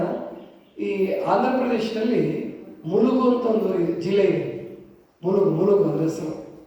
ಆ ಮುಲುಗು ಜಿಲ್ಲೆಯಲ್ಲಿ ಕಾಕತೀಯರ ಕಾಲದೊಂದು ರುದ್ರ ದೇವಾಲಯ ಸಿಕ್ಕಿದೆ, ಶಿವ ದೇವಾಲಯ. ಅಲ್ಲಿ ಆ ಶಿವ ದೇವಾಲಯನ ಹೆಂಗೆ ಕಟ್ಟಿದ್ದಾರೆ ಅಂದರೆ ತೇಲುವ ಇಟ್ಟಿಗೆಯಿಂದ ಕಟ್ಟಿದ್ದಾರೆ. ತೇಲುವ ಇಟ್ಟಿಗೆ, ಇಟ್ಟಂಗಿ ಅಂತೀವಲ್ಲ, ತೇಲುವ ಇಟ್ಟಂಗಿ. ಹಾಗಾದ್ರೆ ತೇಲುವ ಇಟ್ಟಂಗಿ ಹೆಂಗೆ ತಯಾರು ಮಾಡಿದ್ರು ಅವರು? ದೊಡ್ಡ ತಂತ್ರಜ್ಞಾನ ಅದು. ಮತ್ತೇನು, ಯಾವ ನದಿಯಿಂದ ಮರಳು ತಂದಿಲ್ಲ ಅವರು, ಉಸುಕು ತಂದಿಲ್ಲ. ಆಗಿನ ಕಾಲದಲ್ಲಿ ಆಗಿನ ಉಸುಕಿಗೆ ಅಭಾವ ಇರಲಿಲ್ಲ. ಆಗಿನ ಕಾಲದಲ್ಲಿ ಅಂತ ಅದ್ಭುತ ತಂತ್ರಜ್ಞಾನ ಮಾಡಿದ್ದಾರೆ. ಅದೇನು ಮಾಡಿದ್ದಾರೆ ಅಂತಂದರೆ, ಜೇಡಿ ಮಣ್ಣು ಮತ್ತು ಭತ್ತದ ಹೊಟ್ಟು ಜೇಡಿ ಮಣ್ಣಿನಿಂದ ಇಟ್ಟಿಗೆ ತಯಾರು ಮಾಡಿದ್ದಾರೆ. ಅವು ತೇಲ್ತಾವಂತ ನೀರಿನ ಮೇಲೆ, ಅಷ್ಟು ಚೆನ್ನಾಗಿ ಮಾಡಿದ್ದಾರೆ. ಆ ತಂತ್ರಜ್ಞಾನನ ಇಂಜಿನಿಯರ್ ಬಳಸ್ಕೊಂಡು ನಾವು ಮತ್ತು ನೀಲ್ಕುಮಾರು ಸಮಯ ಸಿಕ್ಕಾಗ ಬಂದರೆ 1-2 ತಾಸು ಚರ್ಚೆ ಮಾಡಿ ಈ ಥರದ ಇಟ್ಟಿಗೆ ತಯಾರು ಮಾಡ್ಬೋದು ನಾವು. ಯಾಕೆ ಮಾಡಬಾರ್ದು? ಯಾಕಂದರೆ ಜೇಡಿ ಮಣ್ಣು ನಮಗೆ ಸುಲಭವಾಗಿ ಸಿಗುತ್ತೆ, ಉಸ್ಕು ಕಷ್ಟ. ಆಮೇಲೆ ಈ ಮೊರಮಂತ ನೀವು ಅದು ಕಷ್ಟ, ಅದೆಲ್ಲ ರಸ್ತೆಗೆ ಬಳಸ್ಕೊಂಡ್ಬಿಡ್ತಾರೆ. ಈ ಕೆರೆ ಹೂಳು ಇರುತ್ತಲ್ಲ, ಕೆರೆ ಹೂಳಿನಿಂದ ನಾವೇನಾದರೂ ಒಂದು ತಯಾರು ಮಾಡೋದು ಕಲಿಬೇಕು. ಅಂದರೆ ಎಲ್ಲ ಕೆರೆಗಳಲ್ಲೂ ಹೂಳು ತೊಗೊಂಡಿದ್ದೀವಿ ಇವಾಗ. ಹೂಳು ತೊಗೊಳಕ್ಕೆ ಯಾರು ಬೇಡ ಅನ್ನೋಲ್ಲ. ಗ್ರಾಮ ಪಂಚಾಯತಿಗೆ ಒಪ್ಪಿಗೆ ತೊಗೊಂಡು, ಊರು ಹಿರಿಯರು ಒಪ್ಪಿಗೆ ತೊಗೊಂಡ್ರೆ ಹೂಳು ಬೇಕಾದಷ್ಟು ಸಿಗುತ್ತೆ. ಆ ನಿಟ್ಟಿನಲ್ಲಿ ನಾವೇನಾದರೂ ಒಂದು ಕೆಲಸ ಮಾಡಬೇಕಾಗಿದೆ. ಮಾಡಿದ್ರೆ ಮಾತ್ರ ಭವಿಷ್ಯ ಚೆನ್ನಾಗಿರ್ತದೆ, ಇದೇ ಹೋದರೆ ಚೆನ್ನಾಗಿರಲ್ಲ. ಆ ನಿಟ್ಟಿನಲ್ಲಿ ಇಂಜಿನಿಯರ್ಗಳು ಎಲ್ಲರೂ ಸೇರಿ ಪ್ರಯತ್ನ ಮಾಡಿ ಅವಳ ಪರಿಸರ ಸ್ನೇಹಿಯಾದ ಕೆಲಸವನ್ನು ಮಾಡೋಣ ಅಂತ ತಿಳ್ಕೊಂಡು ಹೇಳ್ತಾ, ದೇವರೆಡ್ಡಿಯವರು, ನೀಲ್ಕುಮಾರ್ ಎಂಜಿನಿಯರಿಂಗನ್ನು ಅನ್ನೂ ಬಳಸ್ಕೊಳ್ಳಿ. ಜೊತೆಗೆ ಕೃಷಿ ಬಿಡಬೇಡಿ. ಕೃಷಿ ಯಾವುದೇ ಕಾರಣ, ನೀವು ಕೋಟ್ಯಾಧೀಶರಾದರೂ ಕೃಷಿ ಬಿಡಬಾರ್ದು. ಗೊತ್ತಾಯ್ತಲ್ವಾ? ಕೃಷಿ ಬಿಡಕ್ಕೆ ನನಗೆಲ್ಲ ರೀತಿ ಅನುಕೂಲ ಮಾಡಿಕೊಟ್ಟಿದ್ದಾನೆ ದೇವರು. ನಾನೇ ಕೃಷಿ ಬಗ್ಗೆ ಮಾತಾಡದೆ ಹೋದರೆ ನೀವ್ಯಾರು ನನಗೇನು ಆಕ್ಷೇಪಣೆ ಮಾಡಲ್ಲ. ಆಮೇಲೆ ಗೋಶಾಲೆ ಮಾಡದೆ ಹೋದರೆ ಒಳ್ಳೇದಾಯ್ತು ಬಿಡ್ರಪ್ಪ, ಮಾಡದಿದ್ದೆ ಒಳ್ಳೇದು ನೀವೆಲ್ಲರೂ ಅಂತೀರಿ. ಆದರೂ ನನಗೆ ಹುಚ್ಚಿದೆ ಇಲ್ಲ, ಕೃಷಿ ಮತ್ತು ಗೋಶಾಲೆ ಮತ್ತು ಪರಿಸರ ಸ್ನೇಹಿ ಉತ್ಪನ್ನಗಳನ್ನು ನಾವು ತಯಾರು ಮಾಡಲೇಬೇಕು. ಆ ನಿಟ್ಟಿನಲ್ಲಿ ನೀವೆಲ್ಲರೂ ಶ್ರಮವನ್ನು ಹಾಕಿರಿ ಅಂತ ತಿಳ್ಕೊಂಡು ಹೇಳ್ತಾ, ಇನ್ನು ಬೆಂಗಳೂರಿಂದ ಬಂದಿದ್ದಾರೆ, ಎಲ್ಲೆಲ್ಲಿಂದನೂ ಬಂದಿದ್ದೀರಿ, ನಿಮ್ಮೆಲ್ಲರಿಗೂ ದಾಸೋಹಿಗಳಿಗೆಲ್ಲರೂ ಒಳ್ಳೆಯದಾಗಲಿ. ಪ್ರತಿಯೊಬ್ಬರದ್ದು ಹೆಸರು ಹೇಳ್ತಾ ಹೋದರೆ ಅದೊಂದು ದೊಡ್ಡ ಲಿಸ್ಟೇ ಆಗಿಬಿಡುತ್ತೆ, ಅದು ಅಗತ್ಯ ಇಲ್ಲ. ನಿಮ್ಮೆಲ್ಲರಿಗೂ ಶುಭವಾಗಲಿ. ಇನ್ನು ನಮ್ಮ ಮಹಾರಾಷ್ಟ್ರದ ಬಂಧುಗಳು ಕೋಜನವಾಡಿ, ನಾನು ಮೊಟ್ಟ ಮೊದಲು ಪ್ರವಚನ ಮಾಡಿದ ಜಾಗ 94ರಲ್ಲಿ 32 ವರ್ಷಗಳ ಹಿಂದೆ ಶ್ರಾವಣ ಮಾಸದಲ್ಲಿ ಮೊಟ್ಟ ಮೊದಲು ಪ್ರವಚನ ಮಾಡಿದ್ದು. ಆವಾಗ ಇನ್ನು ಇವರು ಓದ್ತಾ ಇದ್ರು, ಕಾಲೇಜಿಗೆ ಅವರೆಲ್ಲ ಓದ್ತಾ ಇದ್ರು. ಅವರು ದೀಕ್ಷಾ ತಗೊಂಡಿದ್ದಾರೆ. ಆಗ ಕಾಲೇಜು ಡಿಗ್ರಿ ಓದ್ತಾ ಇದ್ದಂಥವರು ಈಗಾಗಲೇ ಅವರು ತಂದೆದಿರಾಗಿ ಅವ್ರಿಗೆ ಮೊಮ್ಮಕ್ಕಳಾಗಿ ನಮ್ಮ ಮಾದೇವಪ್ಪ ಅವಾಗ ಇನ್ನೂ 22 ವರ್ಷದ ಯುವಕ. ಮಹಾದೇವಪ್ಪನಿಂದನೇ ಅಲ್ಲಿ ಶುರುವಾಯಿತು. ಮಹಾದೇವಪ್ಪ ಶರಣೊಳಗೆ ಬಂದು ಒಬ್ಬರೇ ಮೊದಲು ಲಿಂಗಾನಂದ ಸ್ವಾಮಿಗಳ ಹತ್ರ ಬಂದು ಅಲ್ಲಿ ಕೆಲವು ದಿವಸ ಇದ್ದು ಹಿಂಗೆ ಶುರುವಾಯಿತು. ಹಂಗೆ ಶುರುವಾಗಿತ್ತು ಇಲ್ಲಿವರೆಗೂ ಮುಂದುವರಿಸ್ಕೊಂಡು ಬಂದಿದ್ದಾರೆ. ಬಸವ ಮಂಟಪನೇ ಮಾಡಿದ್ದಾರೆ, ಅಲ್ಲಿ ಸ್ವತಂತ್ರವಾಗಿ ಬಸವ ಮಂಟಪ ಮಾಡಿದ್ದಾರೆ. ಪ್ರತಿನಿತ್ಯ ಕಾರ್ಯಕ್ರಮ ಪ್ರಾರ್ಥನೆ ಏನಾದರೂ ಮಾಡ್ತಿರ್ತಾರೆ. ನಾವು ಹೋಗಿದ್ವಲ್ಲ ಬಸ್ ಮಾಡಿಕೊಂಡು ಕಲ್ಯಾಣ ನೋಡೋಕೆ ಹೋದಾಗ ಕೋಜನವಾಡಿನ ಮೇಲೆ ಬಂದ್ವಿ ನಾವು. ನಮಗೆಲ್ಲ ಪ್ರಸಾದದ ವ್ಯವಸ್ಥೆ, ಅಲ್ಲಿ ಪೂಜಾ ವ್ಯವಸ್ಥೆ ಎಲ್ಲ ಮಾಡಿದ್ರು. ಅಷ್ಟು ಜನರಿಗೆ ಒಂದು 6 ಬಸ್ ಏನೋ ಆಗಿತ್ತು ಅನಿಸುತ್ತೆ. 6 ಬಸ್ ತಗೊಂಡು ಹೋಗಿದ್ರು. ಅವಾಗ ಅವರೆಲ್ಲರಿಗೂ ವ್ಯವಸ್ಥೆ ಮಾಡಿದ್ರು. ಅವರು ದಾನಮ್ಮನ ದೇವಿದು ಮುಗಿಸ್ಕೊಂಡು ಬಂದು ಉಮ್ರಾಣಿ ಹಿಂಗೆ ಕೋಜನವಾಡಿ ಮೇಲೆ ಬಂದಿದ್ವಿ. ಅವಾಗ ಅವರೆಲ್ಲ 8 ಜನ ಉಪವಾಸಕ್ಕೆ ಬಂದಿದ್ದಾರೆ. ಅವ್ರ ಜೊತೆ ಒಬ್ಬ ಅಜ್ಜ ಬಂದಿದ್ದಾನೆ, 87 ವರ್ಷದ ಅಜ್ಜ, ಮಾದೇವಪ್ಪ ತೇಲಿ ಅಂತೇಳಿ. ಅವರು ಬಸವ ತತ್ವ ಪ್ರಸಾರ ಮಾಡ್ತಾ ಇದ್ದಾರೆ ಮರಾಠಿಯಲ್ಲಿ. ಇವರೆಲ್ಲರಿಗೂ ಶುಭವಾಗಲಿ, ಬಂದಂಥ ಎಲ್ರಿಗೂ ಶುಭವಾಗಲಿ. ಈಗ ಹೇಳಿದ್ರಲ್ಲ ನಮ್ಮ ದ್ಯಾಮಣ್ಣ ಸಿಂಗೋಡಿ ಹೇಳಿದಂಗೆ, ಒಬ್ಬೊಬ್ಬರು ಒಬ್ಬೊಬ್ಬರನ್ನ ಕಡೆಗೆ ನೀವು ತಪ್ಪಿಸ್ಬೇಡ್ರಿ. ಅಮಾವಾಸ್ಯೆ ದಿವಸ ಅದು ಮೀಸಲಾಗಿ ಇಟ್ಕೊಂಡ್ಬಿಡಿ. 29 ದಿವಸ ನಿಮಗೆ ಒಂದು ದಿವಸ ಶಿವಾನುಭವ ಕಾರ್ಯಕ್ರಮಕ್ಕೆ ನೀವೆಲ್ಲರೂ ಅದನ್ನು ಪಾಲಿಸ್ಕೊಂಡು ಹೋಗ್ರಿ ಅಂತ ತಿಳ್ಕೊಂಡು ಹಾರೈಸ್ತಾ, ಮಾತಾಜಿಯವರು ಬಂದಿದ್ದಾರೆ, ಅವ್ರಿಗೂ ಶುಭವಾಗಲಿ, ಎಲ್ರಿಗೂ ಒಳ್ಳೆಯದಾಗಲಿ ಅಂತ ಹಾರೈಸಿ ನನ್ನ ಮಾತುಗಳನ್ನು ಮುಗಿಸ್ತಾ ಇದ್ದೀನಿ. ಸರ್ವರಿಗೂ ಶರಣ.